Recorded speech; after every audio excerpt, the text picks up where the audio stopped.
अगर हम पाइथन की बात करें तो right now Python is in trend, but it is not a new programming language.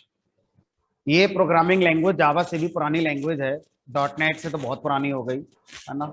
तो अगर हम देखें, सी के बाद सी प्लस प्लस और उसके बाद पाइथन, उसके बाद फिर आप जावा डॉट नेट लगा सकते हैं।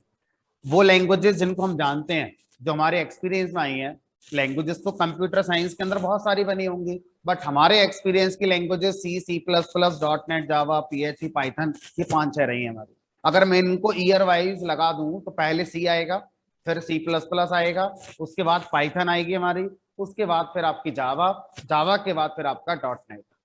ठीक है, तो अब बाकी लैंग्वेजेस पर हमें डिस्कशन नहीं करना है, हम लोग पाइथन से स्टार्ट करेंगे। पाइथन को पढ़ने के लिए कोई प्रायर नॉलेज होने की नीड नहीं है कि आपको पहले सी आनी चाहिए या सी प्लस प्लस आना चाहिए। अगर आपको नॉलेज है तो नॉलेज कभी खराब नहीं जाती। एग्जैक्टली आप चीजों को रिलेट कर पाएंगे कि ये चीज पाइथन में हम ऐसे पढ़ रहे हैं और सी में हमने ऐसे पढ़ी थी। और जिनका कोई प्रायर एक्सपीरियंस नहीं है, बस वो रिलेट नहीं कर पाएंगे, समझ में उनको भी सारा आएगा हमारा। ठीक है, चलिए, तो कभी ना कभी कोई लैंग्वेज तुम्हारी लाइफ में पहली लैंग्वेज बनेगी बनेगी। जो लोग सी पढ़ते होंगे वो ये थोड़ी कहेंगे कि अब क्या करें, इससे पहले हम क्या पढ़ें। अब सी भी तो किसी की पहली लैंग्वेज होती है, पाइथन ना का हम भी हो सकते हैं किसी की पहली लैंग्वेज। ठीक है, चलिए, तो अगर हम बात करते हैं कि पाइथन प्रोग्रामिंग लैंग्वेज का पहला वर्जन जो रिलीज किया गया था वो कब रिलीज किया गया था, तो 1991 में पाइथन का सबसे पहला वर्जन रिलीज किया गया था। So who created this Python programming language? So एक मैथमेटिशियन थे जिन्होंने बाद में प्रोग्रामिंग सीखी और उनका नाम है ग्यूडो वैन रॉसम। तो ग्यूडो वैन रॉसम एक मैथमेटिशियन थे, इन्होंने इस प्रोग्रामिंग लैंग्वेज को बनाया था। इस प्रोग्रामिंग लैंग्वेज को बनाने से पहले रॉसम ने एक और लैंग्वेज पर काम करा था और उस प्रोग्रामिंग लैंग्वेज का नाम था ABC, capital A, capital B, capital C.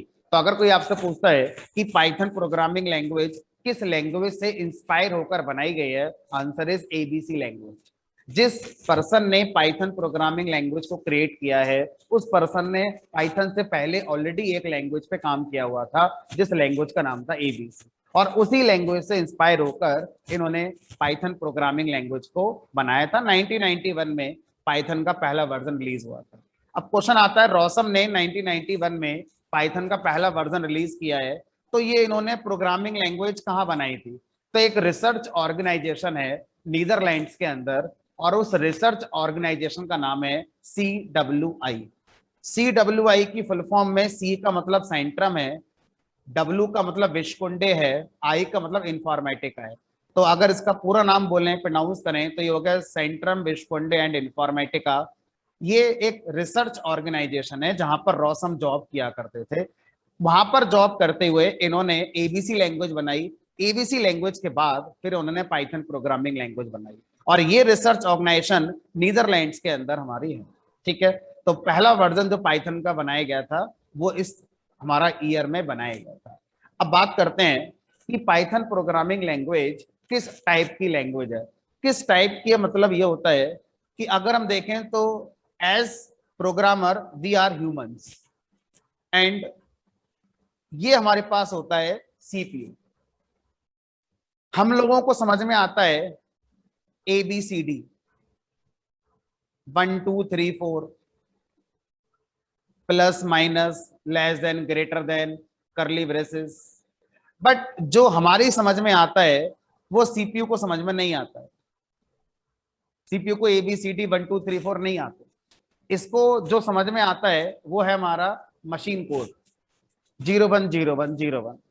तो ऐसा कोड जो ह्यूमंस को रीडेबल होता है, जिनको ह्यूमंस अंडरस्टैंड कर सकते हैं, ऐसे कोड को कंप्यूटर साइंस में हाई लेवल कोड कहा जाता है।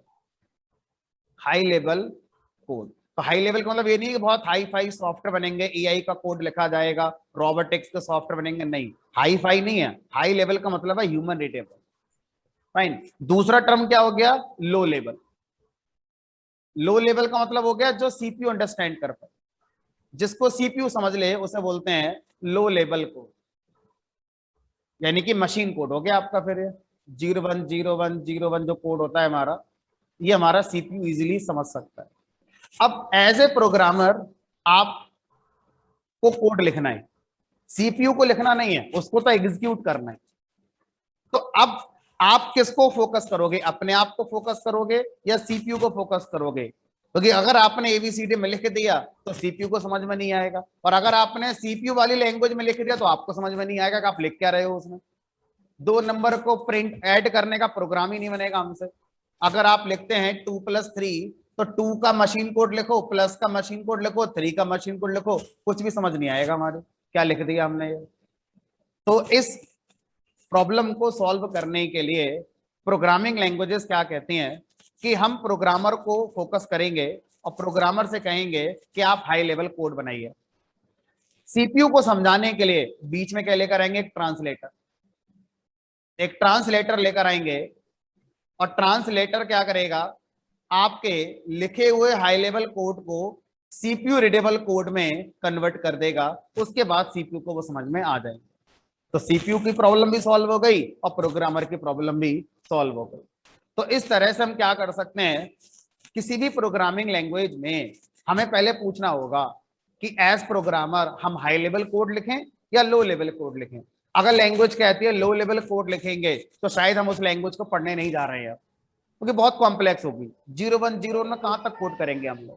और अगर लैंग्वेज कहती है नहीं हाई लेवल में कोड लिखिए, तो साथ में क्या लेकर आएगी, वो ट्रांसलेटर भी जरूर लेकर आएगी, क्योंकि हम जो समझ पाएंगे तो सीपीयू उसको समझ नहीं पाएगा। तो जितनी लैंग्वेजेस हमारी लाइफ में आई हैं वो ज्यादातर हाई लेवल आई हैं। C++, .NET, जावा, PHP, HTML, जावा स्क्रिप्ट, जितनी भी लैंग्वेजेस के नाम आपने सुने हैं जाने हैं लगभग, वो सारी कैसी हैं, हाई लेवल है। लो लेवल के नाम पर 2 ही लैंग्वेज हैं, एक है मशीन लैंग्वेज खुद और दूसरी असेंबली लैंग्वेज। तो असेंबली लैंग्वेज और मशीन लैंग्वेज को लो लेवल लैंग्वेज कंसीडर किया जाता है। ठीक है, तो अब यहाँ पर एक वर्ड लिखा हुआ है, इट इज हाई लेवल। तो यहाँ हाई लेवल शब्द का मतलब क्लियर होना चाहिए कि आप ह्यूमन रीडेबल इंस्ट्रक्शंस लिखने वाले हैं, इंग्लिश लाइक स्टेटमेंट आप लिखने वाले हैं कोड को बनाने के लिए। That is the meaning of high level programming language. C is also high level, Java is also high level. Fine. Next यहां पर एक पॉइंट लिखा है कि ये जनरल पर्पस प्रोग्रामिंग लैंग्वेज है। क्या मतलब है जनरल पर्पस का? So if I talk about PHP, PHP is not considered as general purpose. Why? Because using PHP हम लोग सिर्फ क्या बनाने जा रहे हैं, वेबसाइट। अगर मैं AI का कोड बनाने जाऊं तो PHP किसी काम की नहीं है। अगर मैं IoT में PHP का यूज करना चाहूं तो कोई रोल नहीं है उसका IoT में। अगर मैं PHP को हडूप में यूज करना चाहूं तो कोई रोल नहीं है उसका। अगर मैं सेलेनियम टेस्टिंग में यूज करना चाहूं तो कोई रोल नहीं है उसका वहां पर। तो PHP का रोल कहां आता है, सिर्फ और सिर्फ वेबसाइट बनाने में। अगर आप वेबसाइट बनाना चाहते हैं तो PHP एक कैंडिडेट है। हम ये नहीं कह रहे कि PHP से ही बनती है वेबसाइट, PHP एक ऑप्शन है, आप उसका यूज कर सकते हैं, साथ में और भी ऑप्शन होंगे हमारे, है ना। तो PHP जनरल पर्पस कंसीडर नहीं करी जाती, वो स्पेसिफिक है वेबसाइट क्रिएट करने के। बट अगर हम पाइथन की बात करें तो ये जनरल पर्पस लैंग्वेज है। पाइथन अकेली ऐसी लैंग्वेज नहीं है जो जनरल पर्पस है। C++, .NET, जावा, ये लैंग्वेजेस भी जनरल पर्पस है। इट मींस इन सारी लैंग्वेजेस में आप डिफरेंट डिफरेंट फील्ड के सॉफ्टवेयर बना सकते हैं। आप पाइथन में IoT का कोड लिख सकते हैं, AI का कोड लिख सकते हैं, वेबसाइट बना सकते हैं, हडूप में आप इसका यूज कर सकते हैं, नेटवर्किंग में इसका आप यूज कर सकते हैं। आप पाइथन को अलग अलग फील्ड में यूज कर सकते हैं। तो किसी एक फील्ड के लिए नहीं बनाई गई है, हर फील्ड में इसका यूज हो रहा है। ऑब्वियसली जब बनाई गई होगी तो किसी एक फील्ड पर ज्यादा फोकस करती होगी, और जब वहां पर अच्छे रिजल्ट आए होंगे तो अदर फील्ड्स में भी इसका यूज होना शुरू हो गया होगा। ठीक है, तो ज्यादा पाइथन की पॉपुलैरिटी जो हुई थी वो हमारा हुई थी पाइथन AI के लिए, पाइथन डेटा साइंस और पाइथन AI के लिए ये ज्यादा पॉपुलर हुई थी। उसके बाद अदर फील्ड में भी इसका यूज होना शुरू हो गया equally, like selenium testing, big data, Hadoop, IoT। अब आप इसे कहीं भी यूज कर सकते हैं। तो जनरल पर्पस का मतलब हो गया जिसमें हम किसी भी टाइप की एप्लीकेशन बना सकते हैं। बट अभी भी एक वीक एरिया है पाइथन का, जहां पर Python is not a good choice, और you can say Python is not a first choice, that is mobile application development। तो अगर आप मोबाइल एप्लीकेशन बनाने जा रहे हैं एंड्रॉइड के लिए, iOS के लिए, तो आप शायद पाइथन का यूज करना नहीं चाहेंगे, क्योंकि वहां पर पाइथन वेल प्रूवन अभी नहीं है। मैं ये नहीं कह रहा कि पाइथन से मोबाइल एप्लीकेशन नहीं बन सकते, लेकिन शायद वो पहला ऑप्शन नहीं होगा। तो अगर आपको मोबाइल एप्लीकेशन बनानी है एंड्रॉइड के लिए तो आप जावा यूज कर सकते हैं, कॉटलिन यूज कर सकते हैं, C++ यूज कर सकते हैं, और एक नया ट्रेंड आ गया रिएक्ट नेटिव। आप रिएक्ट नेटिव का यूज कर सकते हैं इस काम को करने के लिए। ठीक है, पाइथन में कीवी फ्रेमवर्क है हमारे पास, फ्लूटर है, कई सारे फ्रेमवर्क है जिनका यूज किया जा सकता है, but again not a good choice और फर्स्ट चॉइस। उसके बाद मैंने लिखा है यहाँ पर कि जो पाइथन प्रोग्रामिंग लैंग्वेज है ये ओपन सोर्स प्रोग्रामिंग लैंग्वेज है। ओपन सोर्स का मतलब है कि आज अगर मुझे पाइथन को डाउनलोड करके अपने सिस्टम में इंस्टॉल करना है तो कहां से लाएंगे पाइथन हम? तो ऑफिशियली पाइथन को बनाने वाले कौन है? ग्यूडो वैन रॉसम। इनके पास जाएंगे पाइथन लेने के लिए, जिस दिन ये नहीं रहेंगे दुनिया में फिर कहां से लाएंगे पाइथन? तो इन्होंने क्या करा, इन्होंने पाइथन का फर्स्ट वर्जन रिलीज करने के बाद 10 इयर्स तक खुद ये रेस्पॉन्सिबिलिटी प्ले करी कि खुद ये हमारा लोकल नेटवर्क बनाकर पाइथन का डिस्ट्रीब्यूशन करते थे। जब इन्हें लगा कि पब्लिकली अब इसका यूज ज्यादा अच्छे से होना चाहिए, लोग ज्यादा इंटरनेट का यूज करने लगे हैं, तो आफ्टर 10 ईयर 2001 में रॉसम ने एक ऑर्गेनाइजेशन फॉर्म करी और उस ऑर्गेनाइजेशन का नाम है PSF, जिसको हम पाइथन सॉफ्टवेयर फाउंडेशन के नाम से भी जानते हैं। और इसकी एक वेबसाइट बना दी गई और उस वेबसाइट का URL है python.org, www.python.org। तो रॉसम ने इस ऑर्गेनाइजेशन को बनाया और इस ऑर्गेनाइजेशन की रेस्पॉन्सिबिलिटी है पाइथन को डिस्ट्रीब्यूट करना, पाइथन के नए वर्जन रिलीज करना, पाइथन में कुछ चेंज करना है तो अब रॉसम नहीं करते हैं।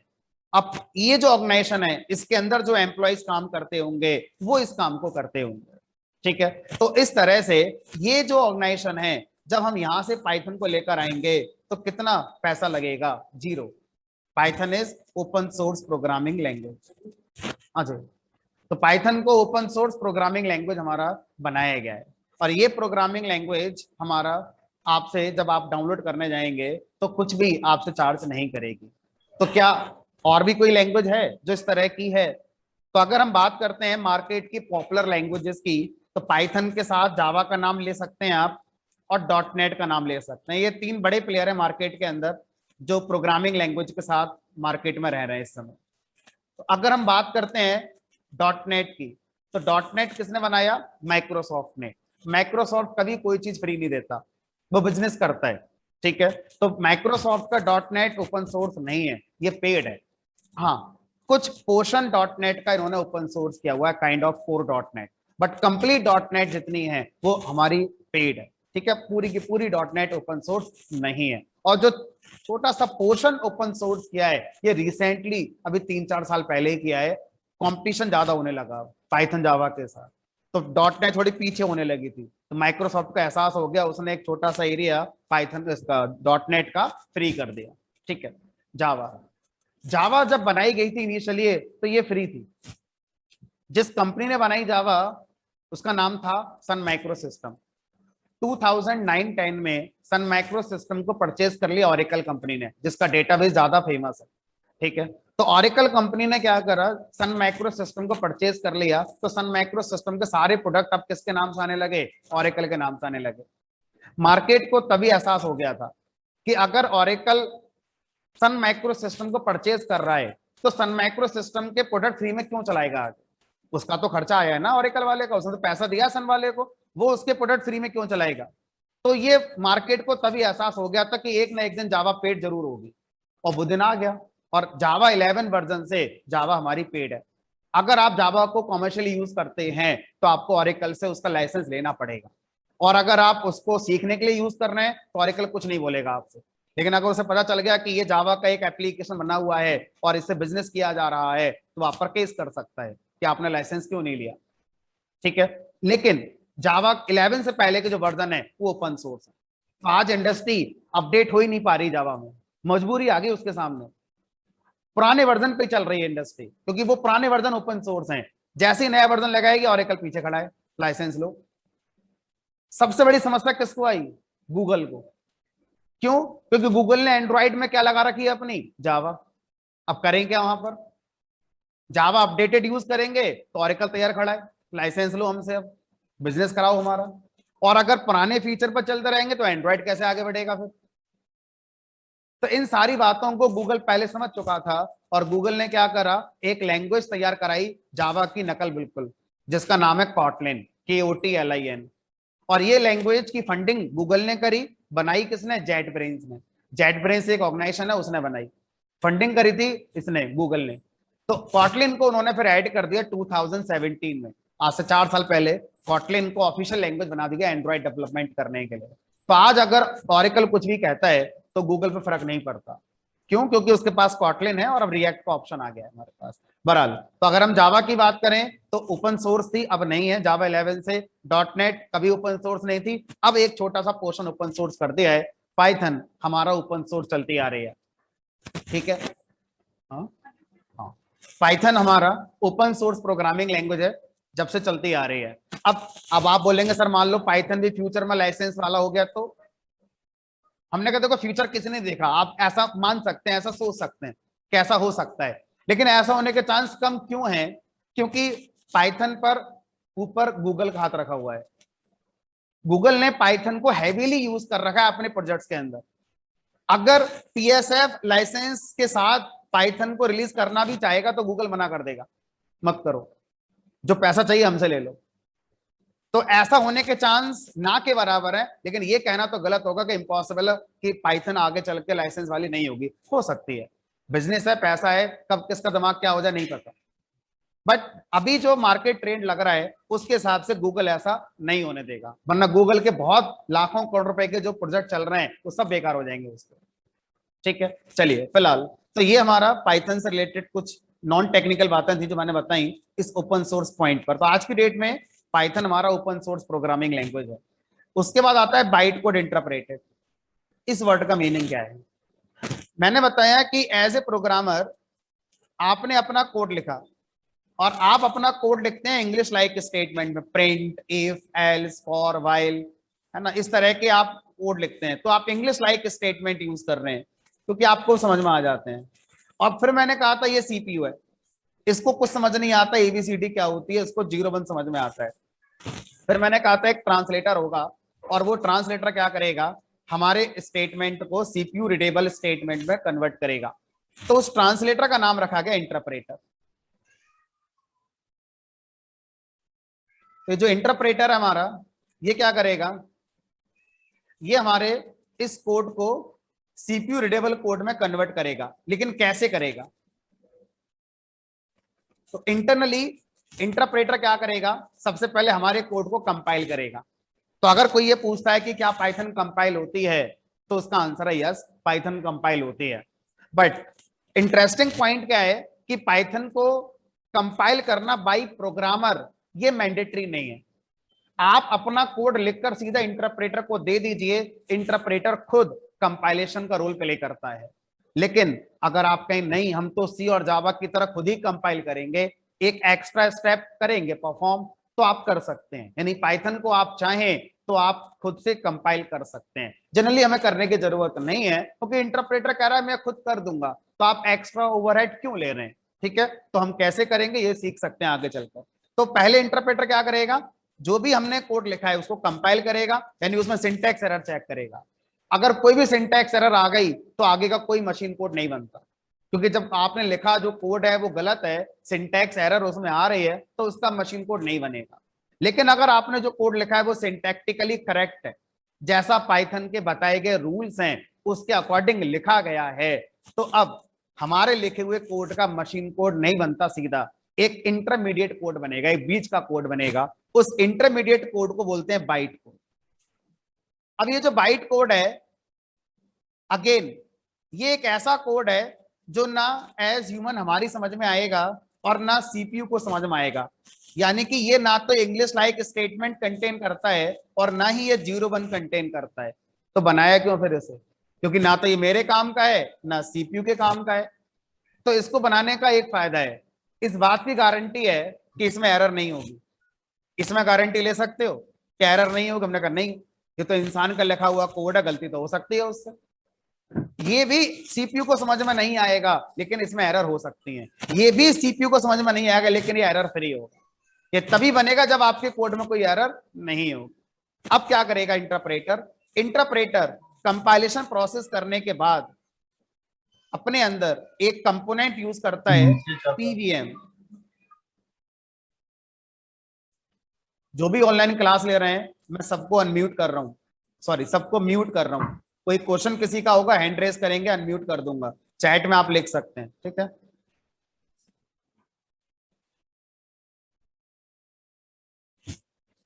फाइन, आगे बढ़ते हैं। तो इंटरप्रेटर के अंदर पहला आपका काम है कंपाइलेशन वाला। उसके बाद दूसरा इंटरप्रेटर क्या करता है, एक कंपोनेंट यूज करता है पीवीएम, पाइथन वर्चुअल मशीन। ये पीवीएम कंपोनेंट क्या करता है इंटरप्रेटर के अंदर होता है, बाइट कोड का मशीन कोड बनाकर किसको देता है, हमारा सीपीयू को देता है। तो इस तरह से इंटरप्रेटर टू स्टेप ट्रांसलेशन करता है। पाइथन का इंटरप्रेटर सिंगल स्टेप ट्रांसलेशन नहीं है कि आपका लिखा कोड सीधा बन गया मशीन कोड में, टू स्टेप ट्रांसलेशन है। पहले आपका लिखा कोड बाइट कोड में कन्वर्ट होगा, फिर बाइट कोड मशीन कोड में कन्वर्ट होगा। इसलिए यहां पर मैंने लिखा है byte code interpreted rather than source code interpreted. तो ऐसी इंटरप्रेटेड लैंग्वेजेस भी हैं जो सोर्स कोड इंटरप्रेटेड होती हैं, उनमें कोई सिंटैक्स एरर चेक नहीं होती। जो लिखा है उसका सीधा बन गया मशीन कोड, जो सही है उसका आउटपुट आ जाएगा, जो नहीं है उसका आउटपुट नहीं आएगा। HTML, जावास्क्रिप्ट, HTML, जावास्क्रिप्ट ये वो लैंग्वेजेस हैं जिनमें कभी कंपाइलेशन नहीं होता, आपका सीधा सोर्स कोड ट्रांसलेट होता है मशीन कोड के अंदर, ठीक है। तो पाइथन इंटरप्रेटेड लैंग्वेज है लेकिन सोर्स कोड इंटरप्रेटेड नहीं है, बाइट कोड इंटरप्रेटेड लैंग्वेज है। फाइन, चलिए आगे बढ़ते हैं। अगला पॉइंट यहां पर लिखा हुआ है, इट सपोर्ट्स मल्टी पैराडाइम्स। अब मल्टी पैराडाइम्स का मतलब क्या है, ये बहुत टेक्निकल पॉइंट है ना, ये कोडिंग में समझ में आता है। तो अगर मान लीजिए मैं ये मान के चलूं कि आपने सी का कुछ प्रोग्राम है जो देखे हुए हैं, भले ही आपने बनाई नहीं है लेकिन देखे हुए हैं कभी कॉलेज लाइफ में, तो आपने शायद देखा होगा कि सी के किसी भी प्रोग्राम में एंट्री पॉइंट फंक्शन होता है जिसका नाम मेन रखते हैं जनरली हम, ठीक है। अगर मैं आपसे कहूं कि मैं सी में सीधा हैश इंक्लूड लगाऊं, दूसरा हैश इंक्लूड लगाऊं और सीधा लिख दूं प्रिंट एफ, तो चलेगा नहीं है। मेन में नहीं लगाता, सीधा ऐसे ही लिख दूं टॉप टू बॉटम बढ़ता चला जाऊं, line number 1, line number 2, line number 3 खत्म। मेन लगाना जरूरी है, आंसर इज यस। मेन की जरूरत नहीं है, फंक्शन की जरूरत है। यूजर डिफाइंड फंक्शन एक होना चाहिए, आप उसका नाम मेन रखेंगे तो वो हमारा सबसे पहले कॉल कर दिया जाएगा। अगर आप उसका नाम मेन नहीं रखेंगे तो फिर आपकी रेस्पॉन्सिबिलिटी उसे कॉल करने की, है ना। तो अब सी लैंग्वेज का जो कोडिंग स्टाइल है वो क्या है, प्रोसीजरल।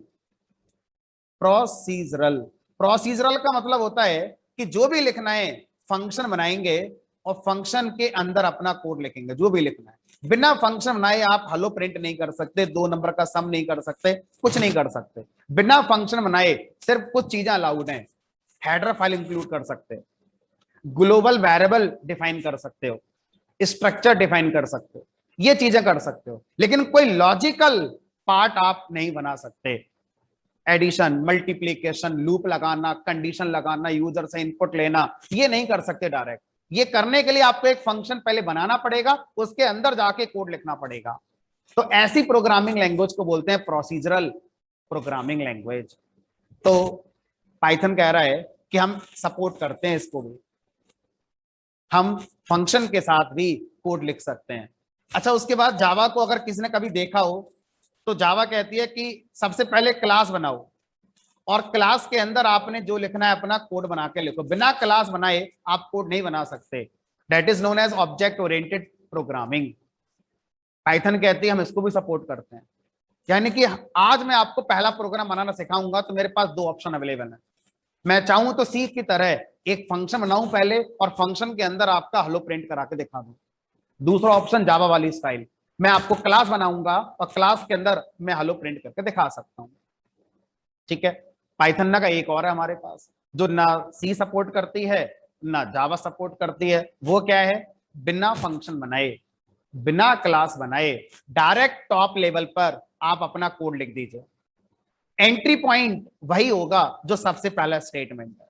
तो पाइथन में कोई स्पेसिफिक एंट्री पॉइंट फंक्शन नहीं होता, जो आपके कोड का सबसे पहला स्टेटमेंट होगा वही आपका एंट्री पॉइंट माना जाएगा। इसे क्या बोलते हैं, टॉप लेवल प्रोग्रामिंग। तो पाइथन 3 तरह से कोड सपोर्ट करता है। प्रोसीजरल स्टाइल, फंक्शन बनाइए कोड लिखिए सी की तरह। ऑब्जेक्ट ओरिएंटेड स्टाइल, क्लासेस बनाइए कोड लिखिए। और टॉप लेवल स्टाइल, ना फंक्शन बनाना आपने कोई, ना क्लास बनानी, डायरेक्ट टॉप टू बॉटम लिखते चले जाइए बस। ठीक है, अब आप बताइए आसान किससे रहेगा? अगर मैं आपको हेलो प्रिंट कराना सिखाऊं और अगर मैं क्लास से सिखा दूं तो आपको लगेगा जावा पढ़ रहे हैं हम तो, और अगर मैं फंक्शन के साथ सिखा दूं तो लगेगा हम तो सी पढ़ रहे हैं। लेकिन पाइथन तो ये कहते हैं हम सिंपल है। तो सिंपल पाइथन होने का कैसे हम इसको, इस पॉइंट को प्रूव करेंगे? शुरुआत किससे करेंगे? टॉप लेवल प्रोग्रामिंग से। बिना फंक्शन बनाए, बिना क्लास बनाए, जब जरूरत पड़ेगी तो फंक्शन बना लेंगे, जब जरूरत पड़ेगी तो क्लास बना लेंगे, जब तक जरूरत नहीं लगेगी तब तक ऐसे लिखते चले जाएंगे कोड अपना, आसान लगेगा। ठीक है, चलिए। तो पैराडिम शब्द का मतलब यही होता है, way of writing code is known as paradigm. Way of writing code, क्या तरीका होगा कोड को लिखने का। 2 नंबर को सम ही करना है, सी में भी कर लोगे, सी प्लस प्लस में भी कर लोगे, जावा में भी कर लोगे, किसी में कर लोगे। 2 और 2 4 ही होते हैं, उसमें लैंग्वेज का कोई मतलब नहीं है। लेकिन वो 2 और 2 4 करने का जो कोड लिखा जाएगा उसका स्ट्रक्चर क्या होगा, वो कहलाता है पैराडिम, कि पहले ये करना है फिर वो करना है वगैरह वगैरह। अगला पॉइंट है डायनेमिकली टाइप, इस पर हम आगे चलकर डिस्कस करेंगे। अभी जस्ट एक लाइन बता देता हूं कि सी में अगर मुझे कोई बैरल बनाना होता था तो मैं ऐसे बनाता था, पाइथन में हमें ऐसे बनाना होगा। डेटा टाइप पाइथन खुद हैंडल करेगा। एज ए प्रोग्रामर मुझे वेरिएबल का डेटा टाइप नहीं बताना होता। ऐसी लैंग्वेज को डायनेमिकली टाइप लैंग्वेज कहते हैं, जिसमें डेटा टाइप डायनेमिक होता है, आपको बताने की जरूरत नहीं है। ठीक है, तो ये कोड में जब पढ़ेंगे तो और ज्यादा समझ में आएगा क्यों पाइथन सब लोग पढ़ रहे हैं, क्यों ट्रेंड में आ रही है। Less time to create applications, Python में कम समय लगता है किसी भी कोड को बनाने के लिए। इजी टू अंडरस्टैंड, पाइथन का कोड समझना, किसी को समझाना आसान होता है देन अदर लैंग्वेजेस। ठीक है, चलिए अब बात करते हैं पाइथन को डाउनलोड करके इंस्टॉल करने की। तो पाइथन की ऑफिशियल वेबसाइट python.org पे जाएंगे और यहां पर एक ऑप्शन आएगा डाउनलोड्स। डाउनलोड्स ऑप्शन पे माउस होवर करेंगे, क्लिक नहीं करना है, सिर्फ माउस को लेकर जाना है डाउनलोड ऑप्शन के ऊपर, और ये लेटेस्ट वर्जन आपका दिखाई देगा पाइथन 3.9.6। तो आप इसको डाउनलोड करेंगे, अराउंड 25-26 MB का सेटअप होगा। ठीक है, बट इस बात का ध्यान रखेंगे कि ये जो सेटअप आपका डाउनलोड हो रहा है ये विंडो 10 पर चलेगा। अगर आपका विंडो 7 या विंडो 8 होगा तो उस पर ये इंस्टॉल नहीं होगा। तो अगर आपका 11 पे चलेगा, विंडो 11 पे भी चलेगा। ठीक है, तो विंडो 10 ऑनवर्ड्स ये चलेगा हमारा। अगर आप विंडो 7 पे हैं तो आपको पाइथन 3.4 डाउनलोड करना है। 3.4 के आगे के वर्जन विंडो 7 पर नहीं चलेंगे। और अगर आप विंडो 8 पर हैं तो 3.5 या 3.6 लास्ट है, उसके आगे उस पर नहीं चलेगा। तो सर ये बाकी कहां से मिलेंगे? ये तो हमें सिर्फ 3.9 दिखा रहा है, बाकी सब ऑप्शन कहां मिलेंगे हमारे लिए? तो नीचे आप देखेंगे तो ऑप्शन आएगा व्यू द फुल लिस्ट। तो यहाँ पर सबसे पहले वर्जन जो 1991 में बना था तब से लेके आज तक सारी लिस्ट अवेलेबल होगी, आप वहां जाके अपना डाउनलोड कर सकते हैं सेलेक्ट करके। ठीक है, इस बात का भी ध्यान रखेंगे कि जो सेटअप है चाहे वो किसी भी लैंग्वेज का हो या किसी भी मीडिया प्लेयर का हो या कुछ भी हो, हर सेटअप हर ओएस का अलग अलग आता है। तो अगर आप विंडोज पे काम करते हैं तो विंडोज के अलग पाइथन सेटअप होगा, और अगर आप मैकबुक चलाते हैं तो मैकबुक का पाइथन सेटअप अलग होगा, ये वाला इंस्टॉल नहीं होगा। और अगर आप लिनक्स पर हैं तो लिनक्स का अलग पाइथन का सेटअप होगा। तो जब आप यहाँ पे क्लिक करेंगे तो सारे ऑप्शन आपको दिखेगा, विंडोज के लिए, लिनक्स के लिए, मैकबुक के लिए, हर किसी प्लेटफॉर्म के अलग अलग वर्जन को दिखाएगा। ठीक है, चलिए अभी फिलहाल इस पे क्लिक करते हैं। ये सेटअप डाउनलोड हो गया, अब इसको इंस्टॉल करेंगे। तो मेरे सिस्टम में ऑलरेडी ये इंस्टॉल है, बाकी बैचेस चल रहे हैं, हर बैच में पाइथन पढ़ाई जा रही है। तो अगर मैं अपने सिस्टम पर ऑलरेडी पाइथन इंस्टॉल कर चुका हूं और सेम वर्जन दोबारा इंस्टॉल करता हूं तो ये अपडेट करने के लिए बोलेगा कि कोई फाइल मिस हो गई है आपकी शायद, इसलिए आप इसको दोबारा इंस्टॉल कर रहे हैं। ठीक है, लेकिन अगर आप पहली बार कोई नया वर्जन इंस्टॉल कर रहे हैं या कोई भी डिफरेंट वर्जन इंस्टॉल कर रहे हैं, नए से मतलब नहीं है, डिफरेंट वर्जन होना चाहिए, भले ही वो पुराना वर्जन ही क्यों ना हो, तो उसकी सेपरेट कॉपी मेंटेन करेगा। तो एक लैपटॉप में जितने चाहे उतने पाइथन के वर्जन इंस्टॉल हो सकते हैं। ठीक है, अभी मेरे में सेम वर्जन इंस्टॉल्ड है, अगर मैं डबल क्लिक करूंगा तो मॉडिफाई करने के लिए बोल रहा है। ठीक है, तो अगर मैं इसको अनइंस्टॉल कर दूं, 1 मिनट लगेगा अनइंस्टॉल होने में और फिर से 1 मिनट लगेगा इंस्टॉल होने में, तो ज्यादा समय नहीं लगेगा। मैं अनइंस्टॉल कर रहा हूं पहले। जब तक ये अनइंस्टॉल हो रहा है, एक नॉन टेक्निकल पॉइंट और समझ लेते हैं। ये जो आपको यहाँ पर पाइथन का लोगो दिख रहा है, इसको आप कॉम्बिनेशन ऑफ टू स्नेक्स कहते हैं। ये 2 सांप लगे हुए हैं यहाँ पर। पाइथन का डिक्शनरी मीनिंग अजगर होता है। पाइथन जब बनाई गई थी उस समय इस बात को नहीं ध्यान रखा गया था कि पाइथन का डिक्शनरी मीनिंग क्या होता है क्या नहीं होता है।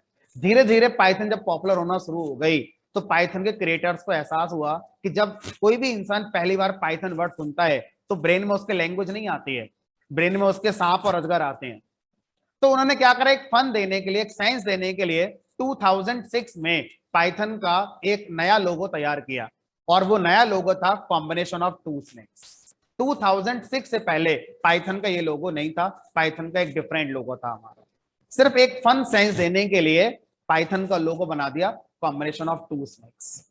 ठीक, अनइंस्टॉल वाज सक्सेसफुल, अनइंस्टॉल हमारा सक्सेसफुल हो गया। क्लोज कर देते हैं इसे। अब यही सेटअप डबल क्लिक करेंगे तो अभी जो कह रहा था मॉडिफाई, अब इंस्टॉल की बात कहने लगा।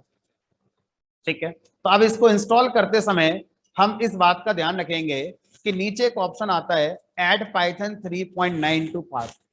इस ऑप्शन को हमें चेक करना है, और अगर हम नहीं करेंगे तो ऐसा नहीं है कि हम पाइथन की कोडिंग नहीं कर पाएंगे, हम पाइथन की कोडिंग कर पाएंगे, लेकिन आगे चलकर हमें कुछ थर्ड पार्टी लाइब्रेरीज को इंटीग्रेट करना होगा। तो वो थर्ड पार्टी लाइब्रेरीज को इंटीग्रेट आप तभी कर पाएंगे जब आपका ये वाला ऑप्शन टेक होगा, अदरवाइज आप थर्ड पार्टी लाइब्रेरी को इंटीग्रेट नहीं कर पाएंगे। तो जब तक वो टॉपिक नहीं आएगा तब तक सबके पे चलेगा, और जिस दिन वो टॉपिक आएगा उस दिन उन लोगों के लैपटॉप पर पाइथन काम नहीं करेगी जिन लोगों ने ये ऑप्शन चेक नहीं किया था इंस्टॉलेशन टाइम पर।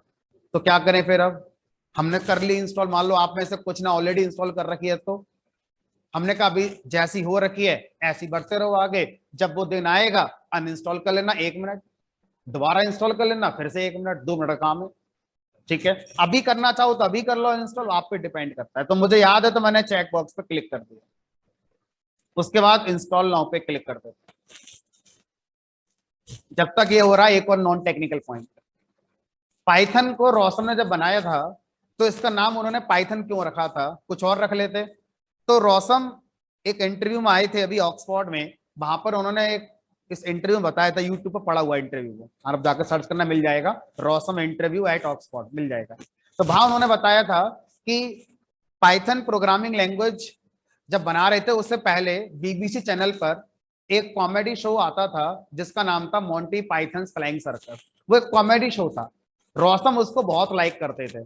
तो बस उन्होंने क्या कर, जब लैंग्वेज बनाई अपनी, तो उस कॉमेडी शो में जो वर्ड आ रहा है उसका टाइटल आ रहा है Python, Monty Python flying circus, तो उस पाइथन वर्ड को लैंग्वेज का नाम उन्होंने दे दिया। ठीक है, तो पाइथन का नाम पाइथन क्यों रखा गया उसका सीधा आंसर रोशम ने खुद दिया है। ऑक्सफोर्ड इंटरव्यू में गए थे कि वो एक कॉमेडी शो को बहुत लाइक करते थे। कौन? लवलीत सिंह, ये है।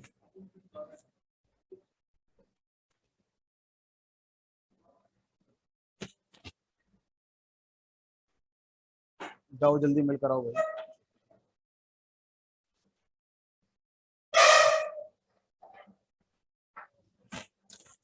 नीचे, हाँ सब फाइन। चलिए, तो पाइथन का नाम पाइथन रखने के पीछे क्या स्टोरी थी वो समझ में आ गई। आगे बढ़ते हैं। बीच बीच में जब कुछ ऐसा टाइम मिलेगा 1-1, 2-2 मिनट का, तो नॉन टेक्निकल पॉइंट्स मैं आपको बताता रहूंगा। ठीक है, तो मेरे सिस्टम पे पाइथन इंस्टॉल हो चुकी है। अब बात आती है कि पाइथन को हम इंस्टॉल करने के बाद अपने सिस्टम पे यूज कैसे करेंगे, और पाइथन का सेटअप अपने साथ क्या क्या चीजें लेकर आया है।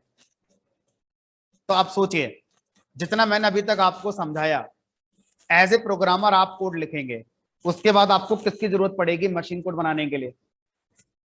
इंटरप्रेटर की। तो ये सेटअप अपने साथ इंटरप्रेटर लेकर आ गया है, अलग से इंटरप्रेटर लाने की जरूरत ही नहीं। अच्छा, जब आप अपना कोड बनाएंगे तो क्या आप पाइथन की लाइब्रेरी का यूज नहीं करेंगे? कुछ तो बेसिक लाइब्रेरीज पाइथन की होंगी जिनका यूज करके हम कोड बनाएंगे, जैसे सी में प्रिंट फंक्शन होता है, स्कैनफ फंक्शन होता है, तो सब रेडीमेड लाइब्रेरी के फंक्शन थे। तो इसी तरह से पाइथन की लाइब्रेरी में भी तो कुछ रेडीमेड होगा हमारा, तो वो रेडीमेड चीजें पाइथन की लाइब्रेरी में रखकर दी गई होंगी, वो लाइब्रेरी भी आ गई। अच्छा, जब आप पाइथन का कोड बनाएंगे तो टाइप कहाँ करेंगे?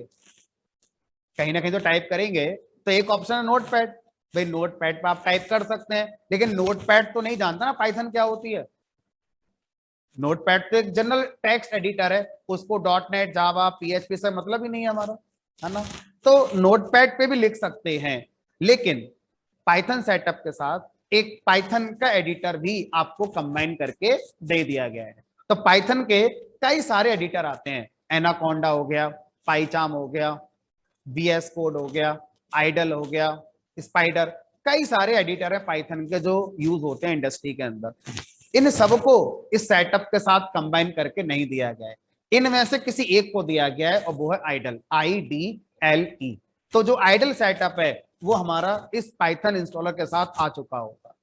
ठीक है, चलिए अब हम क्या करेंगे, अब हम पाइथन के कोड को बनाने के लिए जो पाइथन का हमारा बंडल्ड एडिटर है उसी का यूज करेंगे, दैट इज आइडल, IDLE। ठीक है, integrated development learning environment, IDLE। तो अब यहां पर टाइप करेंगे सर्च में IDLE, तो ये आपका आइडल एडिटर आ गया। अच्छा, इस बात का ध्यान रखेंगे कि अगर आपके सिस्टम पर मल्टीपल पाइथन के वर्जन इंस्टॉल्ड हैं तो हर वर्जन के साथ आइडल आता है। तो अब आप बोलेंगे सर मेरे सिस्टम पे अगर 4 पाइथन के वर्जन इंस्टॉल्ड हैं तो पता कैसे चलेगा मुझे मेरा कोड किस वर्जन पे एग्जीक्यूट हो रहा है? जिस वर्जन के आइडल पे आप रन कराएंगे उसी वर्जन से एग्जीक्यूट होगा। तो आइडल एडिटर हर वर्जन का अपना अपना आता है। तो मेरे सिस्टम पे अभी जो दिखा रहा है वो 3.9 दिखा रहा है, क्योंकि अभी आपने लेटेस्ट इंस्टॉल किया है 3.9 वाला। अगर मेरे में 2-3 अलग अलग वर्जन इंस्टॉल होते तो सारी लिस्ट आती, आइडल 3.9, आइडल 3.8, 4.0 ऐसे करके काइंड ऑफ। क्लिक कर देते हैं।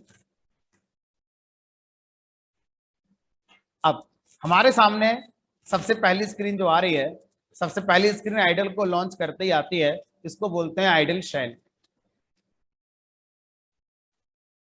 आइडल शेल, आइडल शेल का यूज हम कोड बनाने के लिए जनरली नहीं करते हैं। हम बना सकते हैं लेकिन हम जनरली इसका यूज कोड बनाने के लिए नहीं करते हैं। तो क्या पर्पस होगा आइडल शेल का? Input output interface. क्या मतलब है? आपने प्रोग्राम बनाया, इस प्रोग्राम ने मैसेज प्रिंट कराया, कहां पर? आइडल पर।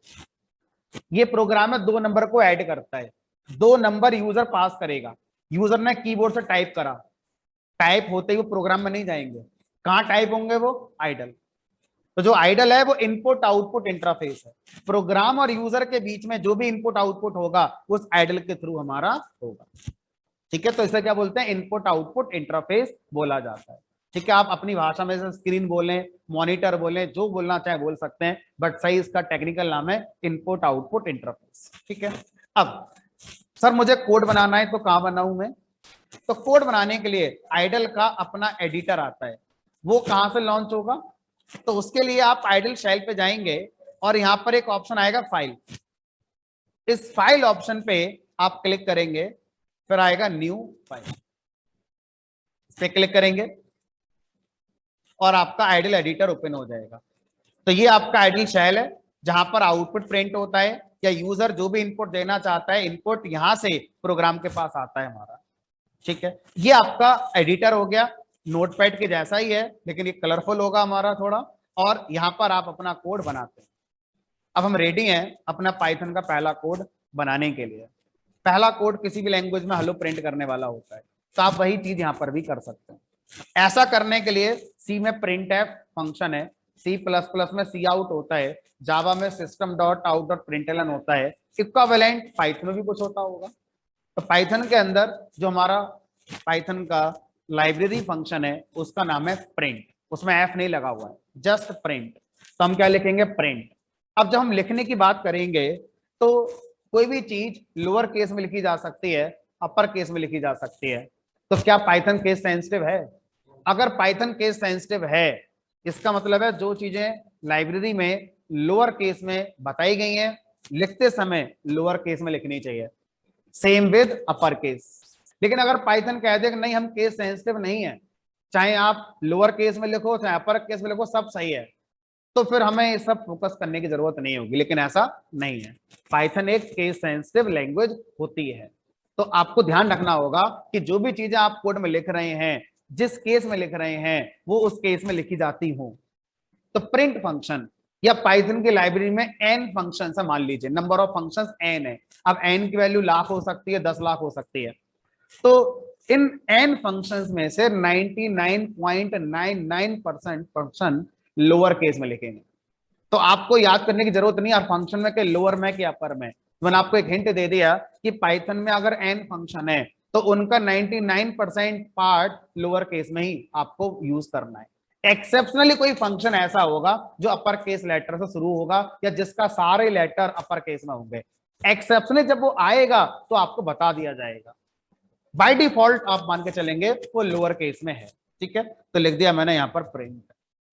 अब किसी भी फंक्शन को यूज करने के लिए उसका नाम पता होना चाहिए और उसके आगे दो पैरेंथेसिस लगाते हैं, ओपन पैरेंथेसिस, उसके बाद क्लोजिंग पैरेंथेसिस।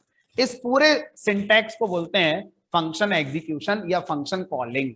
हम क्या कर रहे हैं, जो प्रिंट नाम का पाइथन की लाइब्रेरी में फंक्शन है, तो ऐसे तो पाइथन की लाइब्रेरी में लाखों फंक्शन है, सारे थोड़े चलेंगे, जिसको मैं इस तरह से यूज करूंगा सिर्फ वही चलेगा। तो इसलिए फंक्शन को कॉल करना चाहिए, अपने आप नहीं चलेंगे वो हमारे। अब प्रिंट फंक्शन क्या प्रिंट करेगा, जो मैं इसके पैरेंथेसिस के बीच में लिखूंगा वो ये प्रिंट कर देगा। क्या प्रिंट करने की कोशिश करोगे? हमने लिख दिया, मान लो दिस इज पाइथन, ऐसे करके लिख दिया दिस इज पाइथन। तो हमें बताया गया कि अगर आप कोई मैसेज प्रिंट करना चाहते हैं तो मैसेज को कोट्स के पेयर में लिखा जाता है। आपको कोट्स लगाने होंगे, उनका पेयर बनेगा, उसके अंदर मैसेज लिखा जाएगा। अब पाइथन में 4 सिंटैक्स होते हैं कोट्स का पेयर बनाने के लिए, किसी भी मैसेज को लिखने के लिए। तो एक वो जो हम जानते हैं पहले से ही, किसी भी लैंग्वेज में यूज होता है डबल कोट्स का पेयर, तो हम उसी से शुरू करते हैं। तो अगर मैं इसको लिखना चाहता हूं तो मैं डबल कोट से इस मैसेज को स्टार्ट करूंगा और डबल कोट्स जो मैचिंग वाला होगा उससे यूज करूंगा। ठीक, अब टेक्निकली अगर मैं इसको एक नाम दूं तो इसको बोलते हैं स्ट्रिंग। अगर मैं नॉन टेक्निकल वे में बोलूंगा तो बोलूंगा एक मैसेज है जो डबल कोट्स के पेयर में लिखना है। यही चीज अगर आप टेक्निकल टर्म में बोलेंगे तो हम इतना सब ना बोलकर सिर्फ एक वर्ड बोलेंगे कि मैंने स्ट्रिंग प्रिंट कराई है। अब स्ट्रिंग शब्द का मतलब पता होना चाहिए कि कोई भी चीज जो कोट्स के पेयर में लिखी जाती है उसको स्ट्रिंग कहते हैं। ठीक है, तो अब आगे शायद मैं स्ट्रिंग वर्ड यूज करूंगा। ठीक है, तो हमने क्या करा, प्रिंट से एक स्ट्रिंग मैसेज को प्रिंट करा दिया। उसके बाद आता है सेमीकोलन। सेमीकोलन से जनरली हमने स्टेटमेंट्स को टर्मिनेट करना सीखा है, सी में, जावा में, अदर लैंग्वेजेस जो हमारी हैं उनमें। पाइथन के अंदर ये ऑप्शनल है, आप चाहें तो स्टेटमेंट टर्मिनेशन करें और आप चाहें तो स्टेटमेंट टर्मिनेशन ना करें। तो अगर नहीं करने से सही होता है तो मैं एक्स्ट्रा की क्यों प्रेस करूंगा, अपने एक्स्ट्रा एफर्ट क्यों लगाऊंगा? फिर तो नहीं लगाएंगे फिर, और लगा देंगे तो एरर भी नहीं आएगी। ठीक है, चलिए, तो अभी एक ही प्रोग्राम एक लाइन का हम लोग बना रहे हैं, कोई CLR SCR नहीं, कोई गेट CH नहीं, कोई हेडर फाइल नहीं, कोई मेन फंक्शन नहीं, कोई क्लास नहीं। ठीक है, अब इस कोड को रन कराने से पहले मुझे क्या करना होगा, मशीन कोड में कन्वर्ट कराना होगा। जब तक इसका मशीन कोड नहीं बनेगा तब तक ये रन तो हो ही नहीं सकता। अब इस कोड को मशीन कोड में रन कराने का काम कौन करेगा? हम और आप तो करेंगे नहीं, इंटरप्रेटर करेगा। अब इंटरप्रेटर को ये कोड कैसे सबमिट किया जाए? तो इंटरप्रेटर कह रहा है कि इस कोड को पाइथन फाइल में सेव करो और पाइथन फाइल मुझे दे जाओ और उसका मशीन कोड मैं बना दूंगा। क्या करना होगा, इसको एक फाइल में जाएंगे, सेव एज। आप इसे कहां सेव करेंगे? मान लीजिए डेस्कटॉप पर मैंने एक न्यू फोल्डर बना दिया और इस फोल्डर के अंदर मैं प्रोग्राम को सेव करता हूं। मान लो ये मेरा पहला प्रोग्राम है, तो मैंने यहां पर लिख दिया P1। ठीक है, extension by default Python file का एक्सटेंशन डॉट पी होना चाहिए। आइडल एडिटर क्या कहता है ये बात मैं जानता हूं, इसलिए आपको बताने की जरूरत नहीं है। आप सिर्फ नाम लिखिए, मैं अपने आप इस पे डॉट पी लगा दूंगा। लेकिन अगर ये नोटपैड होता तो नोटपैड नहीं जानता पाइथन क्या होती है, तो अगर मैं नोटपैड से बनाता तो मुझे खुद ही डॉट पी भी लगाना होता। तो आइडल में मुझे लगाने की जरूरत नहीं है, सिर्फ नाम लिखूंगा यहां पर मैं P1 या जो भी आप नाम देना चाहते हैं वो दे सकते हैं। सेव बटन पे क्लिक करेंगे तो अब ये कोड जो आपने लिखा है वो एक पाइथन फाइल में सेव हो गया p1.py, डेस्कटॉप पर न्यू फोल्डर के अंदर आ गया होगा। अब इसको मुझे इंटरप्रेटर को हैंड ओवर करने के लिए एक ऑप्शन दिया गया रन। ये जो रन ऑप्शन है जब आप इस पर क्लिक करेंगे तो इसके अंदर एक ऑप्शन आएगा रन मॉड्यूल। जब आप इस रन मॉड्यूल ऑप्शन पे क्लिक करते हैं तो behind the scene interpreter launch होता है। उस इंटरप्रेटर को ये पाइथन फाइल पास करी जाती है। इंटरप्रेटर अपने अंदर जो कंपाइलर है उसको एक्टिवेट करता है। वो कंपाइलर मेरे लिखे कोड में सिंटैक्स एरर चेक करता है। अगर कोई भी सिंटैक्स एरर आ गई तो यहां पर दिखा दी जाएगी डायलॉग बॉक्स बनाकर कि आपके में सिंटैक्स एरर है और आगे का प्रोसेस बंद कर दिया जाएगा। अगर कोई सिंटैक्स एरर नहीं आई तो एक बाइट कोड जनरेट होगा। बाइट कोड जनरेट करने के बाद इंटरप्रेटर अपना दूसरा कंपोनेंट एक्टिवेट करेगा जिसका नाम है PVM, Python virtual machine. PVM क्या करेगी, अपने अंदर से इस बाइट कोड को रीड करेगी और इस बाइट कोड का मशीन कोड बनेगा और मशीन कोड सीधे किसको दिया जाएगा, हमारे सीपीयू को दिया जाएगा। उसके बाद जो आउटपुट आएगा हमारे आइडल शेल पर प्रिंट हो जाएगा। तो मैं क्लिक करूंगा, जितना मैंने बोला इतना सब होगा। मुझे इतना बोलने में 10 सेकंड लग गए, होने में नहीं होंगे, 1 सेकंड में सारा हो जाएगा, लेकिन होगा ये सारा ही। ठीक है, ये आ गया यहां पर दिस इज पाइथन। ठीक है, अब अगर मैं दोबारा से करूंगा तो हमने कहा फिर से आप रन करिए। और सर अगर कोई गलती होती तो करो। सिंटैक्स एरर क्या होती है, हमने कहा रूल है कि कोई भी स्ट्रिंग अगर डबल कोट से स्टार्ट हुई है तो एंड भी होनी चाहिए। अगर आप नहीं करेंगे, मान लो आपने ऐसे लिखकर छोड़ दिया, अब ये सिंटैक्स एरर है, लिखकर आगे syntax error. Internally Python compile होती है, अगर नहीं हो रही होती तो हमें क्यों बताता वो एरर है। ठीक है, चलिए अब अगला क्वेश्चन आता है, सर बीच में जो बाइट कोड बना और जो मशीन कोड बना वो कहाँ है, डिलीट हो गया। जो हमारा बाइट कोड मशीन कोड बनता है उनको संभाल के रखा नहीं जाता। क्यों नहीं रखा जाता, मैं आपको 4 महीने पाइथन पढ़ाऊंगा, 4 महीने में 400 प्रोग्राम बन जाएंगे। हर प्रोग्राम का बाइट कोड मशीन कोड अगर सेव होने लगे तो मेमोरी वेस्ट नहीं हो रही है फिर इस तरह से। तो हमें पाइथन ने ये भी कहा कि क्लाइंट को क्या दोगे फिर। मान लो आप एक प्रोजेक्ट बना रहे हो किसी कंपनी में रहते हुए, तो क्लाइंट को सोर्स कोड तो दोगे नहीं आप, उसको तो फिर आप मशीन कोड ही दोगे एक सी फाइल में रख के। तो हमसे कहा गया उस दिन आप बना लेना। बाय डिफॉल्ट बाइट कोड और मशीन कोड डिलीट हो जाते हैं, लेकिन पाइथन आपको ऑप्शन देती है, आप चाहें तो बाइट कोड को भी सेव करा सकते हैं और आप चाहें तो मशीन कोड को भी सेव करा सकते हैं। बाय डिफॉल्ट ये दोनों सेव नहीं होते, just because of memory wastage. ठीक है, चलिए तो जिस दिन प्रोजेक्ट बनेगा उस दिन आपको बाइट कोड, मशीन कोड सब अलग से बनाकर पेन ड्राइव में शेयर करना, ये सब आपको सिखाया जाएगा। आज जैसा डिफॉल्ट हो रहा है उसी के साथ हम आगे बढ़ते हैं। ठीक, अब सर मान लीजिए ये जो आइडल शेल है ये क्लोज होता, ओपन नहीं है, ये क्लोज होता। अब क्या करेंगे, हमने कहा आइडल शेल डायनेमिकली लॉन्च हो जाएगा।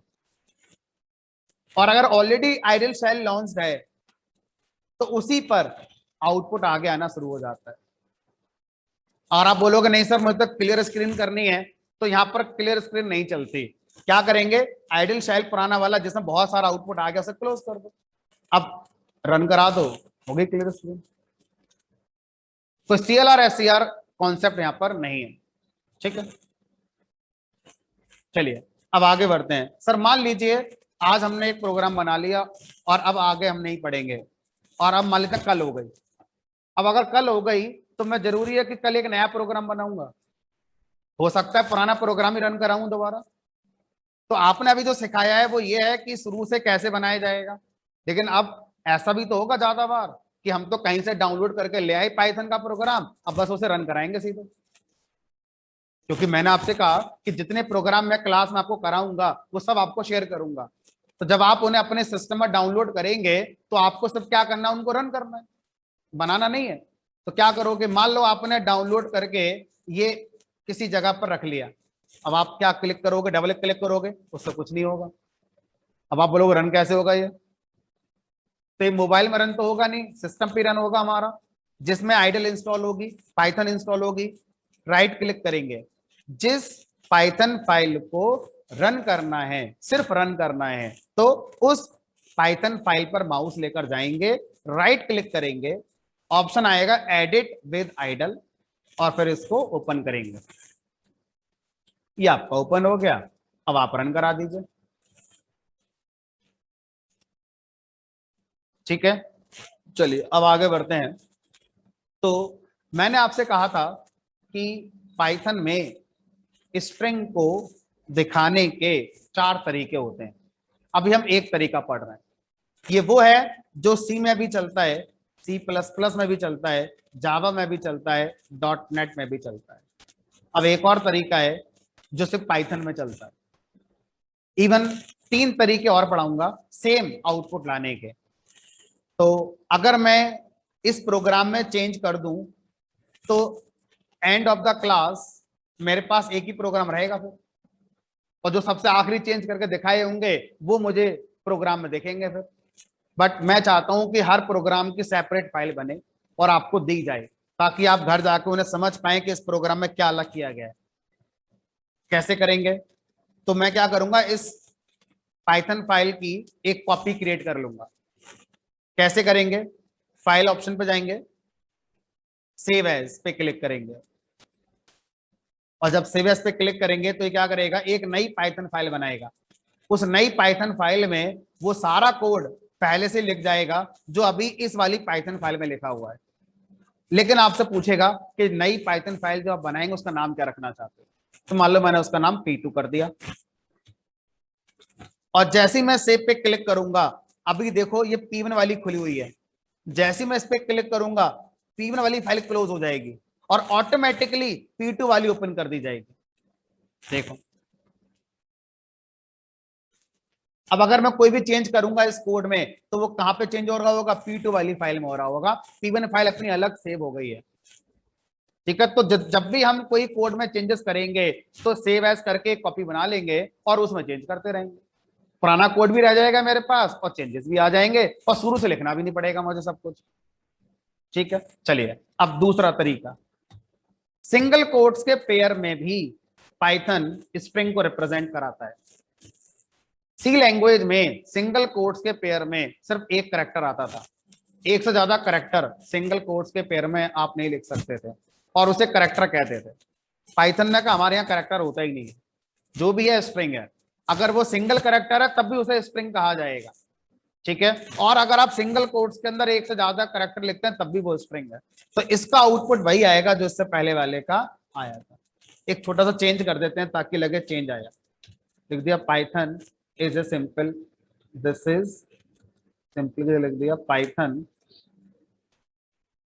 Is a simple language.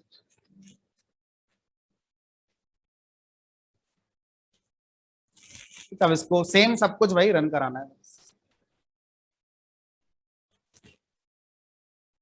तो आप डबल कोट से मैसेज प्रिंट कर सकते हैं, सिंगल कोट से मैसेज प्रिंट कर सकते हैं, 2 तरीके और हैं अभी।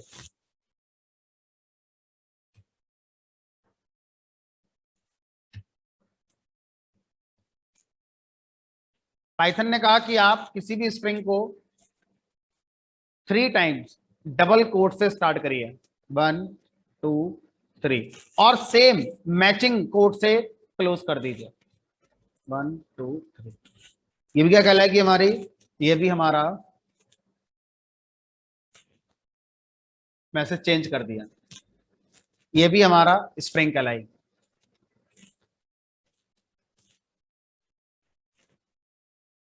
चौथा तरीका, अभी चारों के डिफरेंस पढ़ाऊंगा। चौथा तरीका, यही चीज आप सिंगल कोट्स के साथ भी कर सकते हैं, यानी कि 3 टाइम्स सिंगल कोट से स्टार्ट करेंगे और मैचिंग से क्लोज कर देंगे।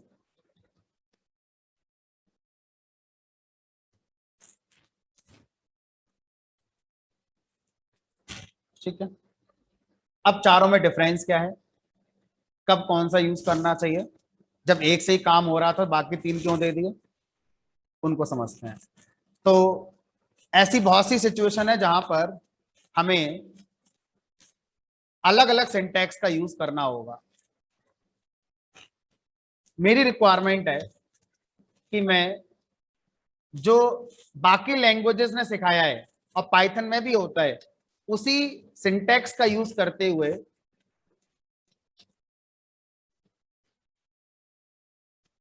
मल्टीपल लाइन पर स्ट्रिंग को कंप्लीट करूंगा।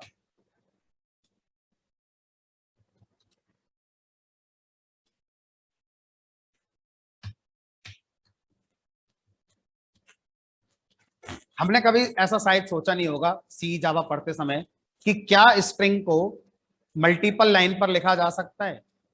हमने तो एक ही पर लिख दी थी। तो आंसर इज यस, लिखा जा सकता है, लेकिन डबल कोट्स के पेयर में नहीं। डबल कोट्स का पेयर का रूल है कि ये तभी चलेगा जब सेम लाइन पर स्ट्रिंग क्लोज हो जानी चाहिए, अदरवाइज एरर आ जाएगी। तो ये एरर है। सिंगल कोट्स का पेयर भी कहता है, मैं भी यही रूल के साथ यूज होता हूं, यानी कि अगर आप मल्टी लाइन स्ट्रिंग लिख रहे हैं तो ये दोनों सिंटैक्स फेल हो जाएंगे, ये दोनों सिंटैक्स नहीं चलेंगे। लेकिन जो तीसरा चौथा था वो पास है, वो चलेगा। थ्री टाइम्स वाला जो नोटेशन है ये आप यूज करते हैं कब, जब आपको मल्टी लाइन स्ट्रिंग लिखनी हो। तो अगर आप सिंगल लाइन पर स्ट्रिंग कंप्लीट करना चाहते हैं तो तीसरा और चौथा शायद यूज नहीं करना चाहेंगे, और करना भी नहीं चाहिए, क्योंकि अननेसेसरी आपको ज्यादा की प्रेस करनी होती है कोट्स लगाने के लिए। लेकिन जब मजबूरी आ जाए, मजबूरी क्या है कि मल्टीपल लाइन पे लिखना है, अब वो दोनों शुरू के सपोर्ट ही नहीं करते हैं। ये ट्रिपल कोट्स वाला जो कॉन्सेप्ट है यही हमारा मल्टी लाइन स्ट्रिंग को सपोर्ट करता है। आप ये तरीका यूज कर सकते हैं, या इसी काम को करने के लिए आप ये वाला तरीका भी यूज कर सकते हैं।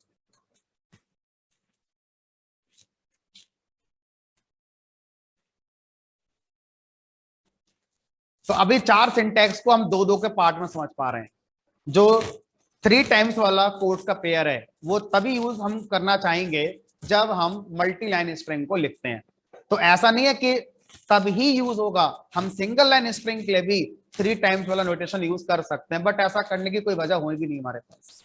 ठीक है, अब बात करते हैं सर शुरू के दो का रूल क्या है, उनमें से कब कौन सा यूज करना चाहिए, डबल कोट्स का पेयर या सिंगल कोट्स का पेयर। ठीक है, तो उसका भी आंसर समझते हैं। तो जब मैंने अभी आपको स्ट्रिंग के चार तरीके बताए पाइथन में लिखने के, अब आपका ब्रेन आपसे क्या कह सकता है कि अभी सर ने सिखाया है कि चार तरीके होते हैं, बताओ ये सही है गलत। स्ट्रिंग डबल कोट से भी चलती है, सिंगल कोट से भी चलती है, ट्रिपल कोट से भी चलती है, तुमने लिख दिया क्योंकि अभी मैंने बताया था। तो मैंने ऐसे वर्ड भी बोले थे कि मैचिंग कोड, मैचिंग कोड, वो हमने ध्यान इतने नहीं दिए होंगे, अब देने पड़ेगा हमें ध्यान। तो स्ट्रिंग जिस कोड से स्टार्ट होती है मैचिंग कोड से ही क्लोज मानी जाती है। ऐसा नहीं है कोई भी स्ट्रिंग का नोटेशन ले आओ क्लोज करने के लिए। तो ये क्या है फिर, अब हमने कहा एरर। क्यों? क्योंकि स्ट्रिंग एंड नहीं हुई ना, रूल है स्ट्रिंग ओपन होगी डबल कोड या किसी भी कोड से तो मैचिंग कोड से एंड होनी ही चाहिए, जब तक होगी नहीं एरर आती रहेगी। ठीक है, तो फिर तो एरर है क्योंकि ये तो एंड मानेगा नहीं इसे। ठीक, अब मेरी रिक्वायरमेंट क्या है उससे समझना, ये सही है चल जाएगा। मेरी रिक्वायरमेंट है कि मैं टी एच आउटपुट में जब आएगा तो डबल कोट में लाना चाहता हूं, यानी कि टी और एच डबल कोट्स के साथ प्रिंट कराना चाहता हूं। तो मैं आसान मानकर इसको ऐसे लिख देता हूं। क्या गलत है इसमें? गलत यह है कि पाइथन का एक रूल तो आप जानते हैं कि मैचिंग कोड से स्ट्रिंग एंड होती है, लेकिन वो मैचिंग कोड कहां ढूंढा जाएगा, सबसे लास्ट में ढूंढा जाएगा? नहीं, शुरू होने के बाद जो नेक्स्ट आएगा उसको मैचिंग कोड मान लिया जाएगा। तो अगर ऐसा होगा तो इसका मैचिंग ये माने, ये माने या ये वाला माने, हमारे दिमाग में चल रहा है ये मानो क्योंकि हम ऐसा चाहते हैं, लेकिन आपकी नहीं चलेगी ना, चलेगी तो लैंग्वेज की। और लैंग्वेज के रूल के अकॉर्डिंग जैसे ही नेक्स्ट मैचिंग कोट आएगा एंड मान लिया जाएगा।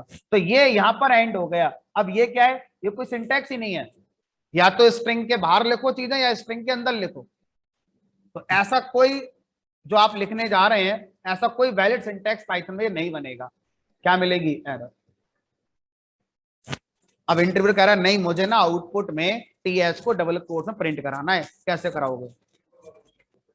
तो अब मेरे पास कई ऑप्शन आ गए, जैसे एक आपने बताया, एक और उससे सस्ता, ऐसे कर लो, ये भी तो काम कर ही जाएगा, क्योंकि स्ट्रिंग स्टार्ट हो रही है सिंगल कोट से।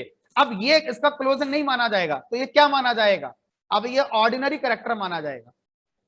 अब ये स्ट्रिंग सिंटैक्स नहीं माना जाएगा, ठीक है, ऑर्डिनरी कैरेक्टर माना जाएगा। तो अब इसका मैचिंग पहली बार कहां आया, ये आया।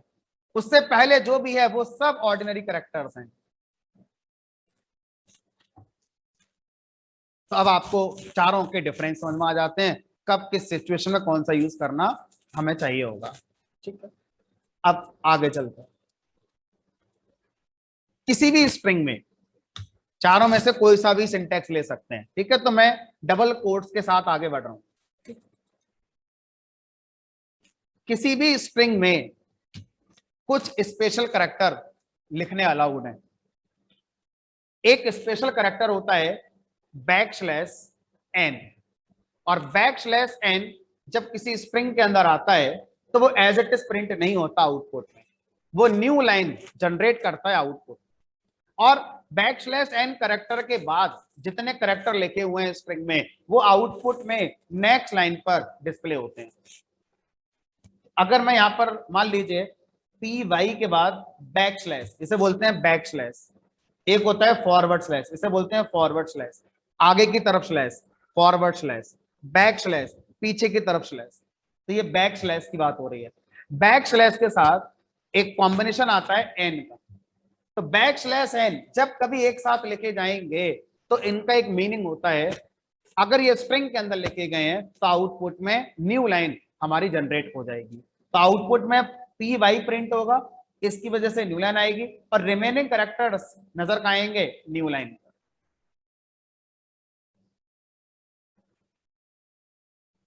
तो इस तरह से हमारे पास और भी स्पेशल कैरेक्टर्स होते हैं, जिनमें से दो हम ज्यादा यूज करते हैं डे टू डे प्रोग्रामिंग में। एक है हमारा बैकस्लैश टी। बैकस्लैश टी का मीनिंग होता है टैब स्पेस। जहां भी बैकस्लैश टी आएगा वो आउटपुट में टैब स्पेस क्रिएट कर देगा। टैब स्पेस का मतलब होता है ग्रुप ऑफ स्पेसेस। कितने का, ये डायनेमिक है, कभी आपको 3 का भी दिखाई देगा, कभी आपको 4 का भी दिखाई देगा, 5 का भी आ सकता है। तो डिपेंड करेगा कि आप बैकस्लैश टी से पहले कितना लिख चुके हैं, उसके बाद और कितना लिखने वाले हैं। तो ये हर बार एक ही प्रोग्राम में 4 जगह बैकस्लैश टी यूज करेंगे, तो चारों बार टैब स्पेस में नंबर ऑफ स्पेसेस अलग अलग आ सकते हैं। ठीक है, तो स्टैंडर्ड होता है 5 स्पेस का, कि जनरली 5 स्पेस मिलते हैं, बट ऐसा हमेशा नहीं देखा गया है।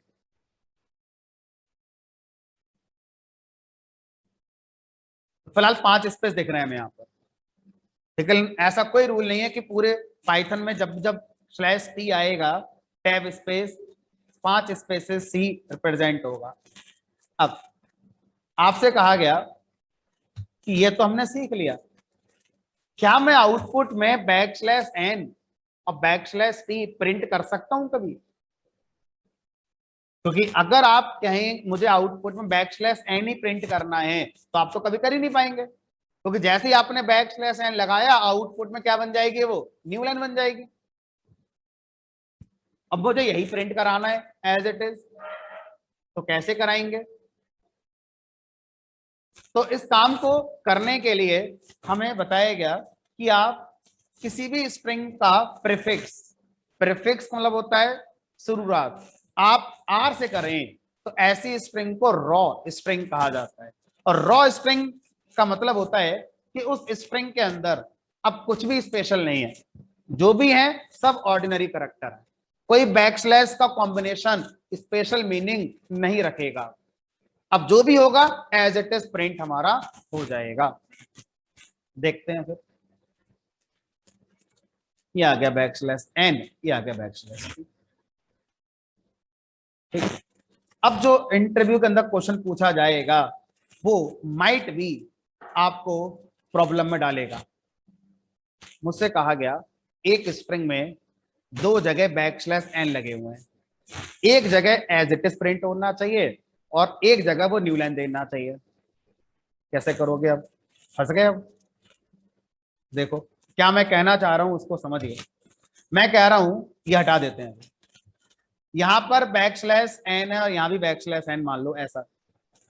अब अगर मैं अभी रन कराऊंगा तो दोनों जगह न्यू लाइन आउटपुट में आएगी, बाई के बाद भी न्यू लाइन और एच के बाद भी न्यू लाइन। अब मेरी रिक्वायरमेंट ये नहीं है कि रॉ स्ट्रिंग बना दो। रॉ स्ट्रिंग बना देने से क्या होगा, जहां जहां पर बैकस्लैश एन बैकस्लैश टी हैं वो खत्म हो जाएंगे और वो ऑर्डिनरी कैरेक्टर माने जाएंगे। मैं चाहता हूं यहां पर न्यू लाइन बने, यहां पर ना बने। ऐसा कैसे हो सकता है सर? इस हाँ बीच में डाल देते हैं, चलो जैसे इन्होंने बोला तो यहां लगा देते हैं आर ऐसे कर, देखते हैं।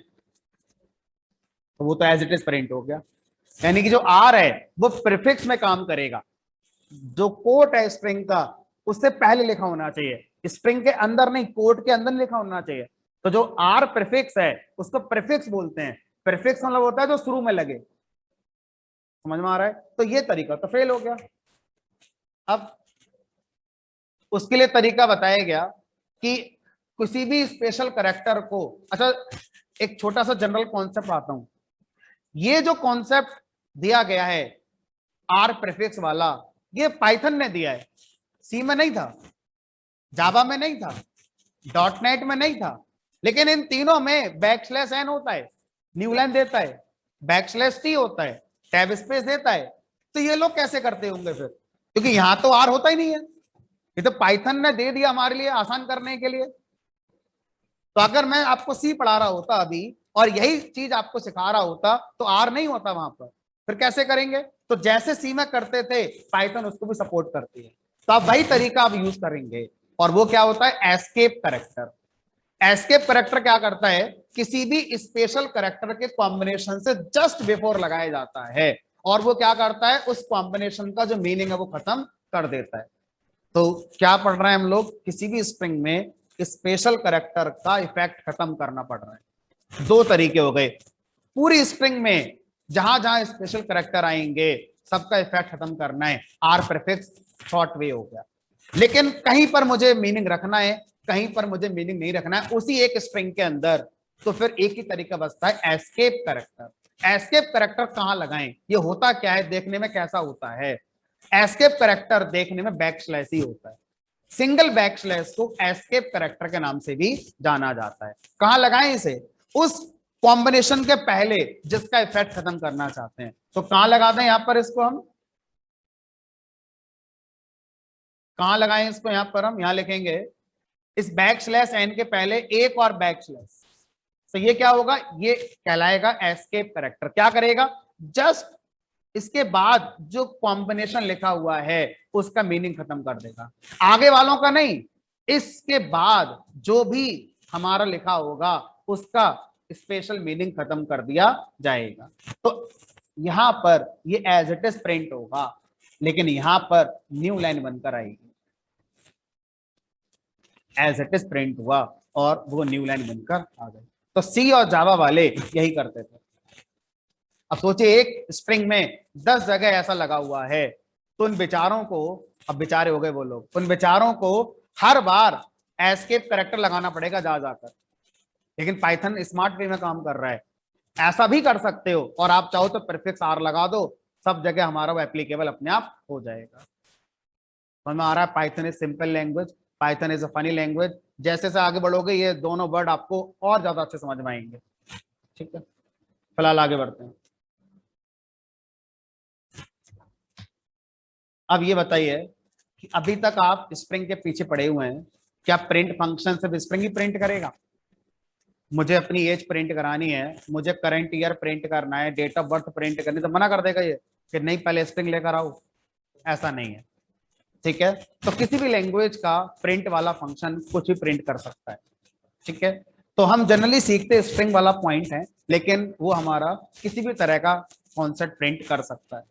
तो अब यहां पर मान लीजिए अगर मैं लिख दूं 2021, ये सही है, एज इट इज प्रिंट कर देगा।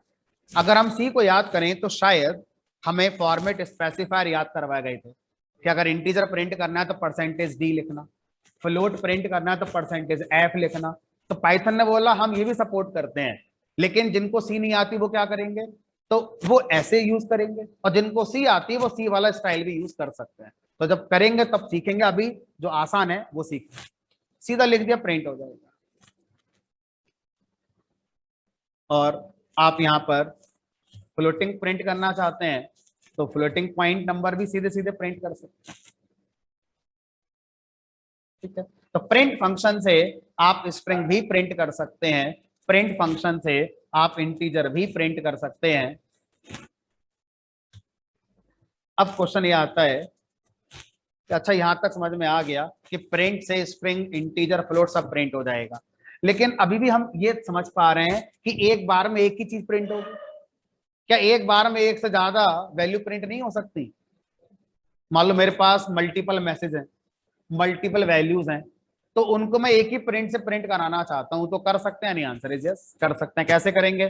तो मान लीजिए आपके पास एक मैसेज है यहाँ पर हाई, दूसरा मैसेज आपके पास है कोई, या कोई वैल्यू हो सकती है न्यूमेरिक किसी भी टाइप की, तो जितनी वैल्यू आप लिखना चाहते हैं प्रिंट में लिख सकते हैं, कॉमा लगा कर लिखेंगे, कॉमा दूसरी वैल्यू, दूसरी वैल्यू आप मान लो लिख देंगे 10, कॉमा तीसरी वैल्यू 2.5। तो इस तरह से n वैल्यूज लिखी जा सकती हैं। तो print function n values print कराने के लिए यूज किया जा सकता है। ठीक है, फिलहाल हम तीन ही वैल्यू यहां पर प्रिंट करा रहे हैं, हाई, 10 और 2.5। अब क्वेश्चन ये आता है कि जब इस कोड को रन कराएंगे तो ये तो क्लियर है कि तीन आउटपुट नजर आएंगे, हाई, 10, 2.5, लेकिन फॉर्मेट क्या आउटपुट की एक लाइन पर आएंगे या आउटपुट में अलग अलग लाइन पर आएंगे? कैसे आएंगे? तो इसके लिए प्रिंट फंक्शन को हमें समझना होगा। प्रिंट फंक्शन अभी तक हम यूज करते आ रहे थे सिंगल वैल्यू के साथ, तो समझने में कोई दिक्कत नहीं आ रही थी। पहली बार आप ऐसा कर रहे हैं कि प्रिंट फंक्शन में एक से ज्यादा वैल्यूज आप प्रिंट कराने जा रहे हैं, अब आपको समझना होगा। ठीक है, तो प्रिंट फंक्शन ने कहा मल्टीपल वैल्यूज के लिए आउटपुट में मैं एक लाइन पर रखता हूं, लेकिन उनके बीच में एक सेपरेटर लगाऊंगा, वो सेपरेटर की वैल्यू स्पेस यूज करी जाएगी, यानी कि आउटपुट में ये जो मैसेज आएंगे हाई स्पेस 10 स्पेस 2.5 ऐसे नजर आएगा। ठीक, तो ये जो स्पेस है इसको बोलते हैं सेपरेटर। सेपरेट करना, मल्टीपल वैल्यूज को सेपरेट करना, किससे कर रहा है सेपरेट? बाय डिफॉल्ट ये स्पेस से कर रहा है। ठीक है, तो इन दोनों वैल्यू के बीच में सेपरेटर आएगा स्पेस, आउटपुट में, कोड में कॉमा लगाना है लेकिन आउटपुट में स्पेस बनकर आएगा। क्या इसको हम बदल सकते हैं? हम चाहते हैं आउटपुट में भी कॉमा आए, आउटपुट में भी कॉमा आना चाहिए। Answer is yes. कैसे करेंगे? तो लास्ट में सारी वैल्यूज प्रिंट कराने के लास्ट में हम लिखेंगे S E P, that is separator. आप अपना सेपरेटर बताइए। अगर आप नहीं बता रहे थे अभी तक तो डिफॉल्ट सेपरेटर स्पेस यूज हो रहा था, अब आप बताना चाहते हैं तो बता सकते हैं। तो मैंने बता दिया separator is equal to as a string, आपको बताना है, ऐसा मत कर देना ऐसे लिख दो एरर आ जाएगी। सेपरेटर की वैल्यू स्ट्रिंग में लिखी जाती है, अब वो स्ट्रिंग में चाहे एक कैरेक्टर हो, चाहे दो हो, चाहे तीन हो, चाहे चार हो, वो आपको डिसाइड करना है कि क्या सेपरेटर आप रखना चाहते हैं। ठीक है, तो मैंने यहां पर कॉमा सेपरेटर डिसाइड कर, आउटपुट आ गया आपका हाई, कॉमा 10, कॉमा 2.5। यहां तक मैंने जितना कराया, कोई क्वेश्चन किसी का ऑनलाइन क्लास में, किसी पॉइंट पर कोई क्वेश्चन किसी का?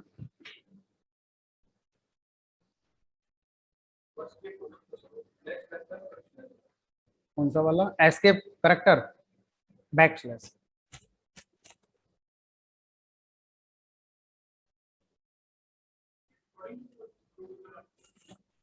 पूरी क्लास की रिकॉर्डिंग। बिल्कुल जी, हाँ बिल्कुल। तो सेपरेटर की वैल्यू एक स्ट्रिंग होती है और वो स्ट्रिंग के अंदर बैकस्लैश एन भी लिखना अलाउड है, बिल्कुल सही, हम कर सकते हैं। तो ये क्या कहना चाह रहे हैं, मैं करके दिखा देता हूं। हम ऐसा भी कर सकते हैं, यहां पर मैं बैकस्लैश एन लगा दूं, तो अब हर वैल्यू के बीच में सेपरेटर क्या आएगा, बैकस्लैश एन, और बैकस्लैश एन आउटपुट में क्या दे देगा, new line.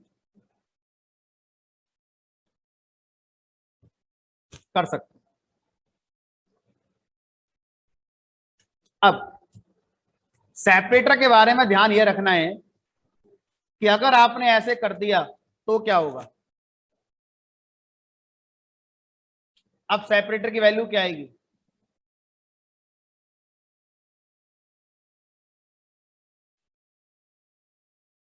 New line print करेगा सेपरेटर में या कॉमा प्रिंट करेगा, एरर। रूल है कि या तो सेपरेटर लिखना नहीं है, नहीं लिखेंगे तो डिफॉल्ट स्पेस माना जाएगा, और अगर आप लिखेंगे तो एक ही बार लिख सकते हैं, बस एक से ज्यादा बार लिखना एरर है, तो ये एरर आ जाएगी, आर्गुमेंट रिपीटेड सेपरेटर। ठीक, अब अगर मैं इस प्रोग्राम में ये लिखना चाहता हूं कि ये एरर जनरेट करेगा, तो क्या मैं ऐसे करके लिख सकता हूं यहां पर, दिस इज एरर। किसी भी कोड का रिमार्क अगर मैं लिखना चाहूं तो ऐसे लिख सकते हैं, तो उसके लिए कॉन्सेप्ट क्या बनाया गया, कमेंट का। तो आप कमेंट के थ्रू किसी भी कोड का रिमार्क लिख सकते हैं कि भाई इस कोड में ये हमने करा है और ये सही है गलत है या जो भी है। तो सी प्लस प्लस जावा में कमेंट डबल स्लैश से यूज होता था, पाइथन में डबल बैक स्लैश से कमेंट नहीं आता, हैश प्रीफिक्स के साथ लिखा जाता। तो जब भी पाइथन में आप हैश प्रीफिक्स के साथ कुछ भी लिखेंगे इंडिपेंडेंटली, प्रिंट के अंदर नहीं, इंडिपेंडेंटली कहीं भी कुछ लिखेंगे तो वो कमेंट कंसीडर किया जाएगा। कमेंट में कोई सिंटैक्स एरर चेक नहीं होती, कमेंट का कोई बाइट कोड मशीन कोड नहीं बनता, और ना वो आउटपुट में कभी नजर आता है। Exactly, programmer to programmer communication करने के लिए कमेंट का यूज करते हैं।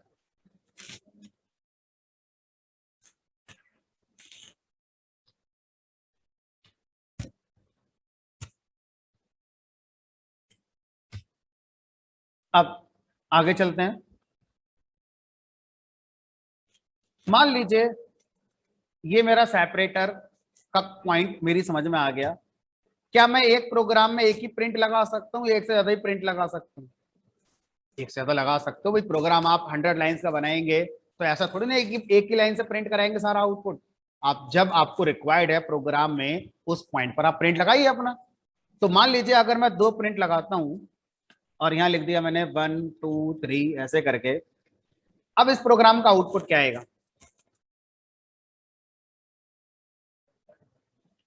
पूरा आउटपुट बताइए, हाई से लेकर 3 तक, बीच में रह गया ना, हाई 10 के बीच में क्या आएगा,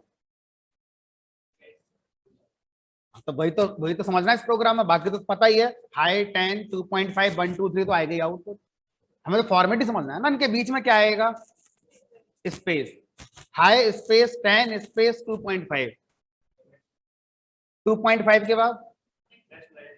तो अब प्रिंट फंक्शन से अगला क्वेश्चन जो पूछा गया वो ये कि प्रिंट, जब आप मल्टीपल वैल्यूज प्रिंट करते हैं तो हमें पता चल गया कि डिफॉल्ट सेपरेटर आप स्पेस यूज करते हैं, और हम चाहें तो कस्टमाइज भी कर सकते हैं अपना वाला, ठीक है।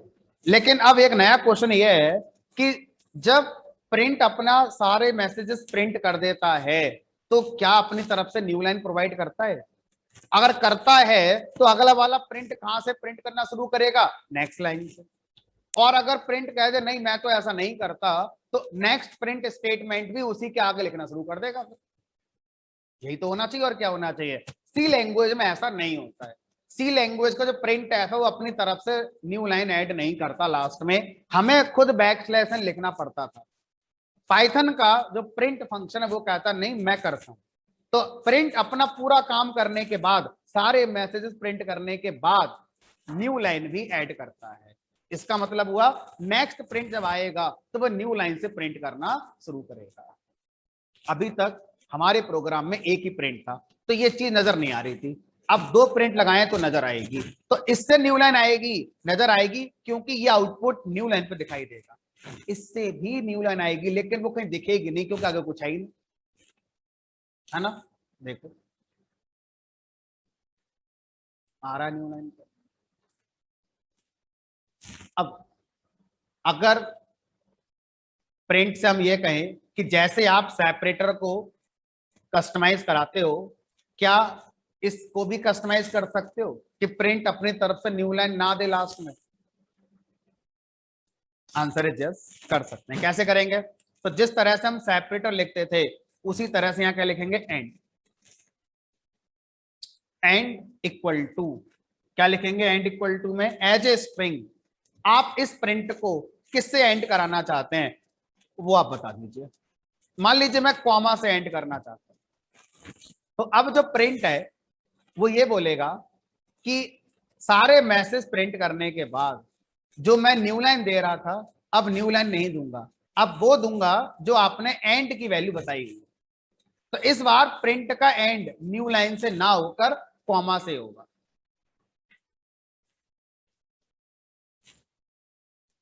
और अगर मैं यहां पर लिख दूं \n तो अब आउटपुट क्या आएगा, जो पहले आया था। इसका मतलब क्या हुआ, एंड की डिफॉल्ट वैल्यू अगर मैं ना बताऊं तो क्या होती है, स्लैश, और सेपरेटर की डिफॉल्ट वैल्यू क्या होती है। अच्छा, दोनों यूज करना चाहें तो दोनों यूज कर सकते हैं, चाहे तो पहले सेपरेटर लगाएं या चाहे तो पहले एंड लगाएं। मान लो मैंने यहां सेपरेटर लगा दिया और यहां लिख दिया कॉमा,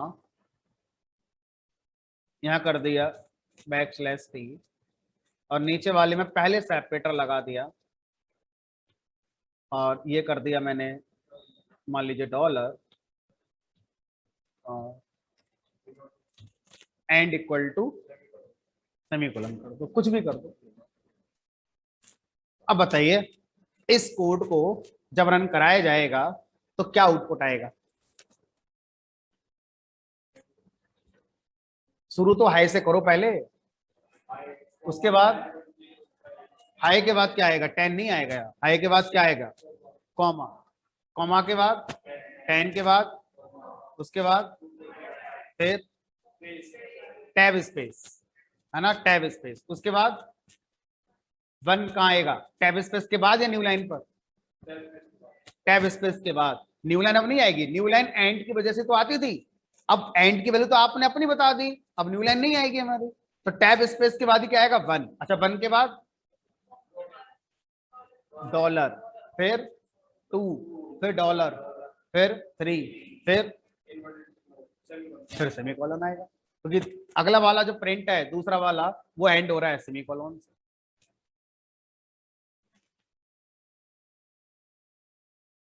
ठीक है, नहीं हम कंट्रोल नहीं कर पाएंगे, ये एनवायरनमेंट पे डिपेंड करेगा, इसलिए हम यूज करते हैं फॉर्मेट स्पेसिफायर, जो हम सी में यूज करते थे, परसेंटेज डी की जगह 2D, मतलब 2 स्पेस तो 2 ही आएंगे, 3D 3 स्पेस आएंगे, है ना। तो इस तरह से वो फॉर्मेट स्पेसिफायर इसका सॉल्यूशन होता है।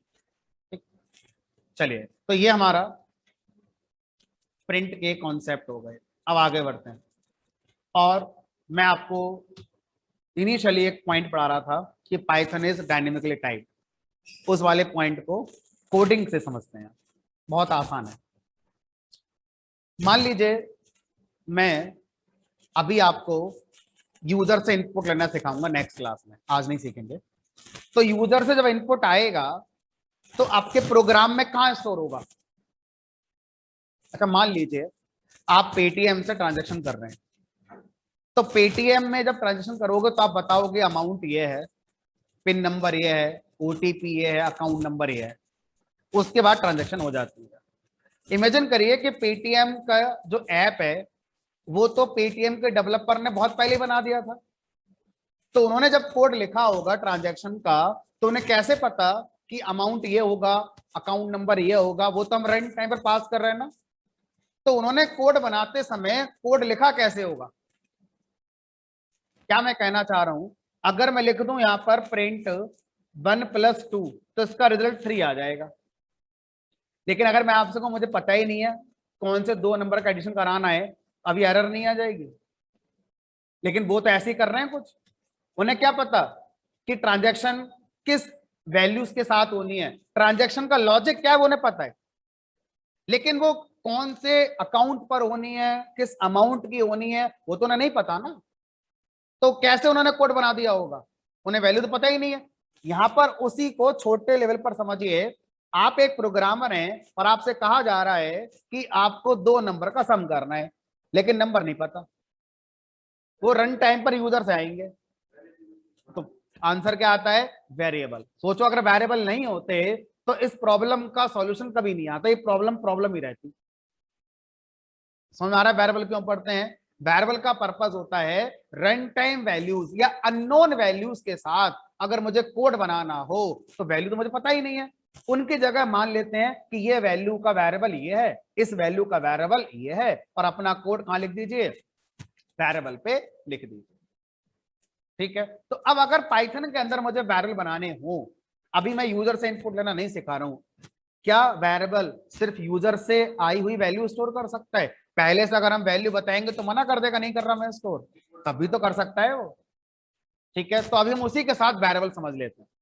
तो C++ जावा में वेरिएबल को डिफाइन करने का सिंटैक्स होता था ऐसा, डेटा टाइप और वेरिएबल का नाम, फिर उसकी वैल्यू जो बतानी है वो आप बताइए, नहीं बतानी मत बताइए।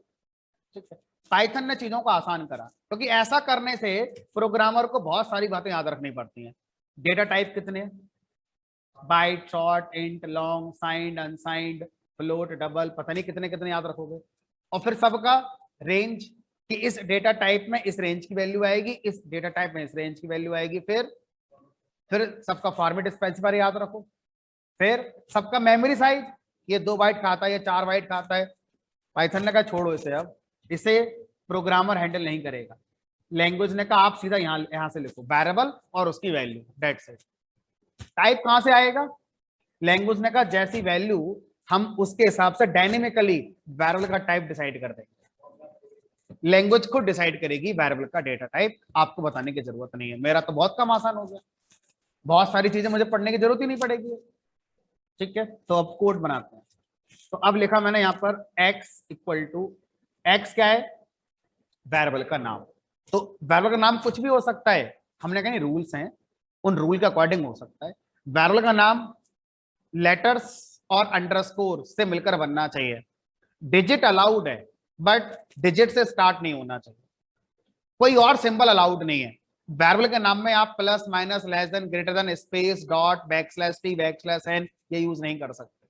अगर आप बोले मैं बनाऊंगा वेरिएबल जिसका नाम है एक्स स्पेस वाई, तो ये एरर है। वेरिएबल का नाम एक्स कोमा वाई रखूंगा, नहीं चलेगा। एक्स प्लस वाई नहीं चलेगा, एक्स लेस देन वाई नहीं चलेगा, एक्स डॉट वाई नहीं चलेगा, एक्स हैश वाई नहीं चलेगा, डॉलर वाई ये भी नहीं चलेगा, लेकिन ये चल जाएगा। तो सिंबल सिर्फ अंडरस्कोर अलाउड है, कहीं पर भी, चाहे शुरू में, चाहे बीच में, चाहे लास्ट में। इवन सरप्राइजिंगली किसी वेरिएबल का नाम सिर्फ अंडरस्कोर भी हो सकता है, लेकिन रीडेबिलिटी खराब हो जाती है, ऐसा नहीं करना चाहिए। सिंटैक्टिकली ये सही है, लेकिन हमें अवॉइड करना चाहिए इस तरह की सिचुएशन। ठीक है, तो वेरिएबल का नाम जनरली वो रखना चाहिए जिससे कि हम ये समझा पाए कि हम क्यों बना रहे हैं वेरिएबल। जैसे मान लीजिए मुझे अपनी एज स्टोर करनी है, तो वेरिएबल का नाम एक्स ना रखकर ए रख लो, ए फॉर एज, बेटर है पूरा नाम लिख दो एज। आपको डेट ऑफ बर्थ स्टोर करनी है, डीओबी, आप इसको आई क्यों दे रहे हो? बात वही है, बट रीडेबिलिटी बढ़ जाएगी। तो जैसा कॉन्सेप्ट स्टोर करने जा रहे हो वैसा ही नाम वेरिएबल का रख सकते हैं, रीडेबिलिटी बढ़ जाती है। फिलहाल मैंने लिखा x इक्वल टू 10। तो आप ये कहना चाह रहे हैं कि x का टाइप पाइथन डिसाइड करेगा, हमने कहा कैसे? Based on value. हम पता कर सकते हैं पाइथन से कि पाइथन बताओ आपने क्या डिसाइड करा है x के बारे में, हमने कहा हम पूछ सकते हैं। कैसे पूछोगे? टाइप फंक्शन से। टाइप फंक्शन का यूज करके हम पाइथन से पूछ सकते हैं कि आपने क्या टाइप डिसाइड करा है, तो उसने आंसर दिया क्लास इंट। इस वाले पोर्शन को स्किप करो, अभी इसको फोकस करो। तो ये वही है जैसा हम लोग जानते थे कभी, ठीक है। अब सरप्राइजिंगली पाइथन में कोई भी वेरिएबल किसी भी टाइप की वैल्यू चेंज कर सकता है। मैंने 2.5 लिखा, अभी एरर नहीं है। सी में एरर आ जाती कि जब आपने एक बार बता दिया एक्स इंटीजर है तो वैल्यू बदली है, लेकिन जो बदलने वाली वैल्यू होगी वो भी इंटीजर की होनी चाहिए। पाइथन ने करनी, आप फ्री हैं।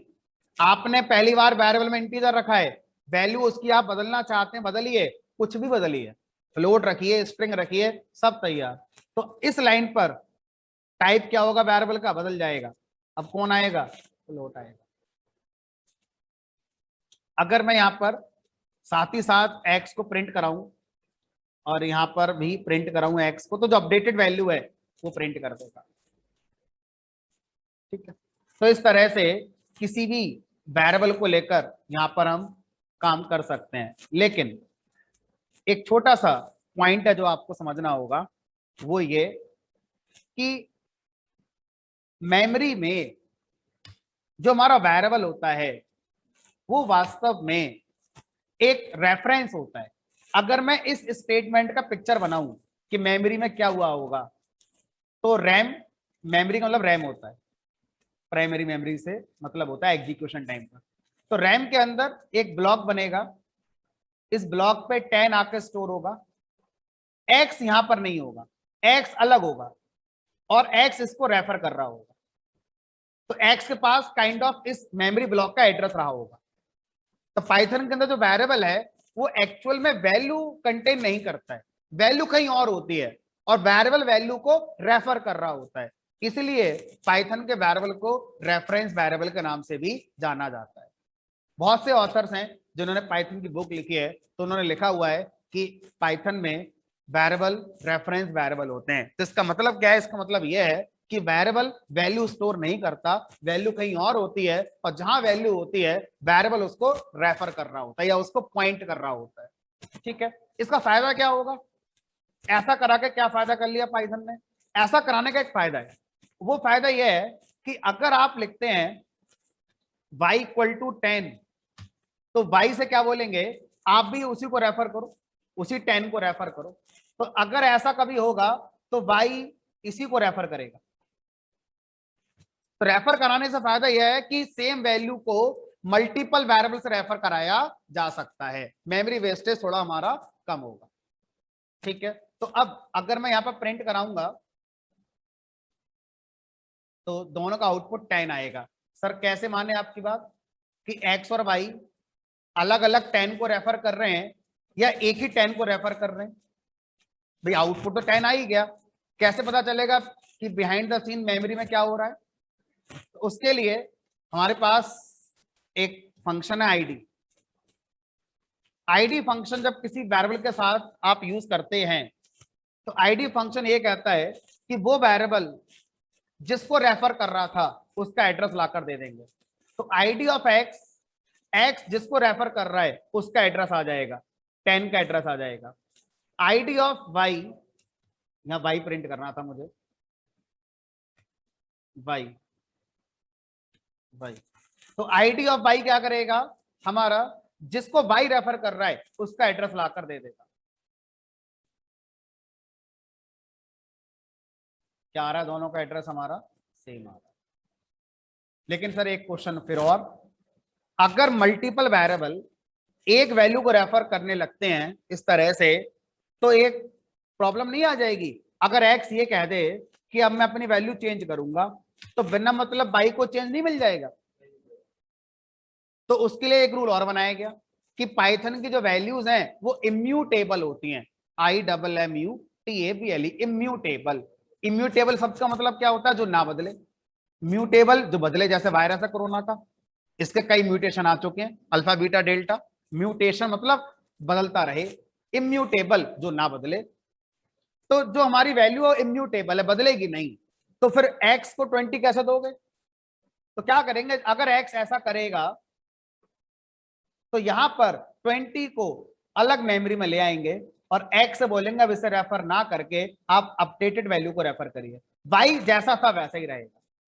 तो इसका मतलब ये हुआ कि अगर मैं अब एक्स को प्रिंट कराऊं तो एक्स की वैल्यू तो 20 आएगी, लेकिन एक्स जिसको पॉइंट कर रहा है वो एड्रेस बदल जाएगा इसका। और अगर मैं वाई को फिर से प्रिंट कराऊं तो वाई में सेम आना चाहिए, वाई की वैल्यू वही आनी चाहिए जो पहले थी, और वाई का एड्रेस भी वही आना चाहिए जो पहले था। देखेंगे ऐसा ही होगा। पहले एक्स और वाई दोनों सेम 10 को पॉइंट कर रहे हैं, एक्स ने अपना बदल दिया एड्रेस क्योंकि उसकी वैल्यू बदल गई, बट वाई ने नहीं बदला, वाई वहीं पर अभी जहां पहले था। ठीक है, तो इस तरह से मेमोरी मैनेजमेंट पाइथन के अंदर किया जा रहा है। आज की क्लास का लास्ट कॉन्सेप्ट, उसके बाद कल पढ़ेंगे। तो लास्ट कॉन्सेप्ट में सिर्फ हमें यह सीखना है कि जैसे किसी भी लैंग्वेज के अंदर कीवर्ड्स होते हैं, क्या पाइथन के अंदर भी कीवर्ड्स होते हैं?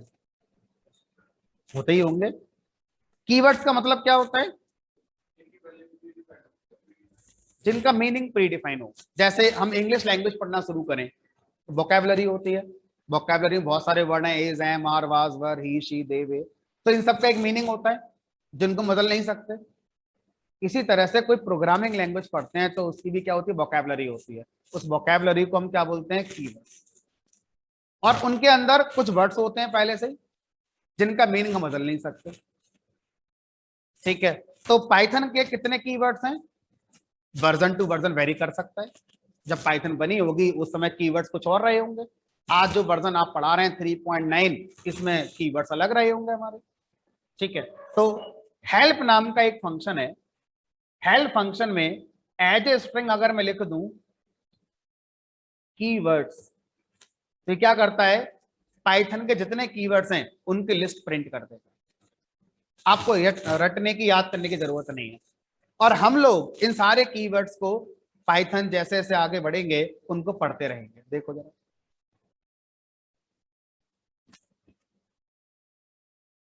here is a list of Python keywords: break, not, none, false, for, if, else, try। तो सारे कीवर्ड आज थोड़ी पढ़ने हैं हमारे लिए, पूरी पाइथन में यही सब पढ़ना है हमारे लिए। तो कोई मिलेगा एक्सेप्शन हैंडलिंग में, कोई मिलेगा रेगुलर एक्सप्रेशन में, कोई लूप में मिलेगा, कोई कहीं मिलेगा। तो ये सारे कीवर्ड्स हैं, जब तक पाइथन पूरी होगी हमारी लगभग सारे कीवर्ड हमारे पूरे हो चुके हैं। ठीक है, अब जितना मैंने अभी पढ़ाया है इसकी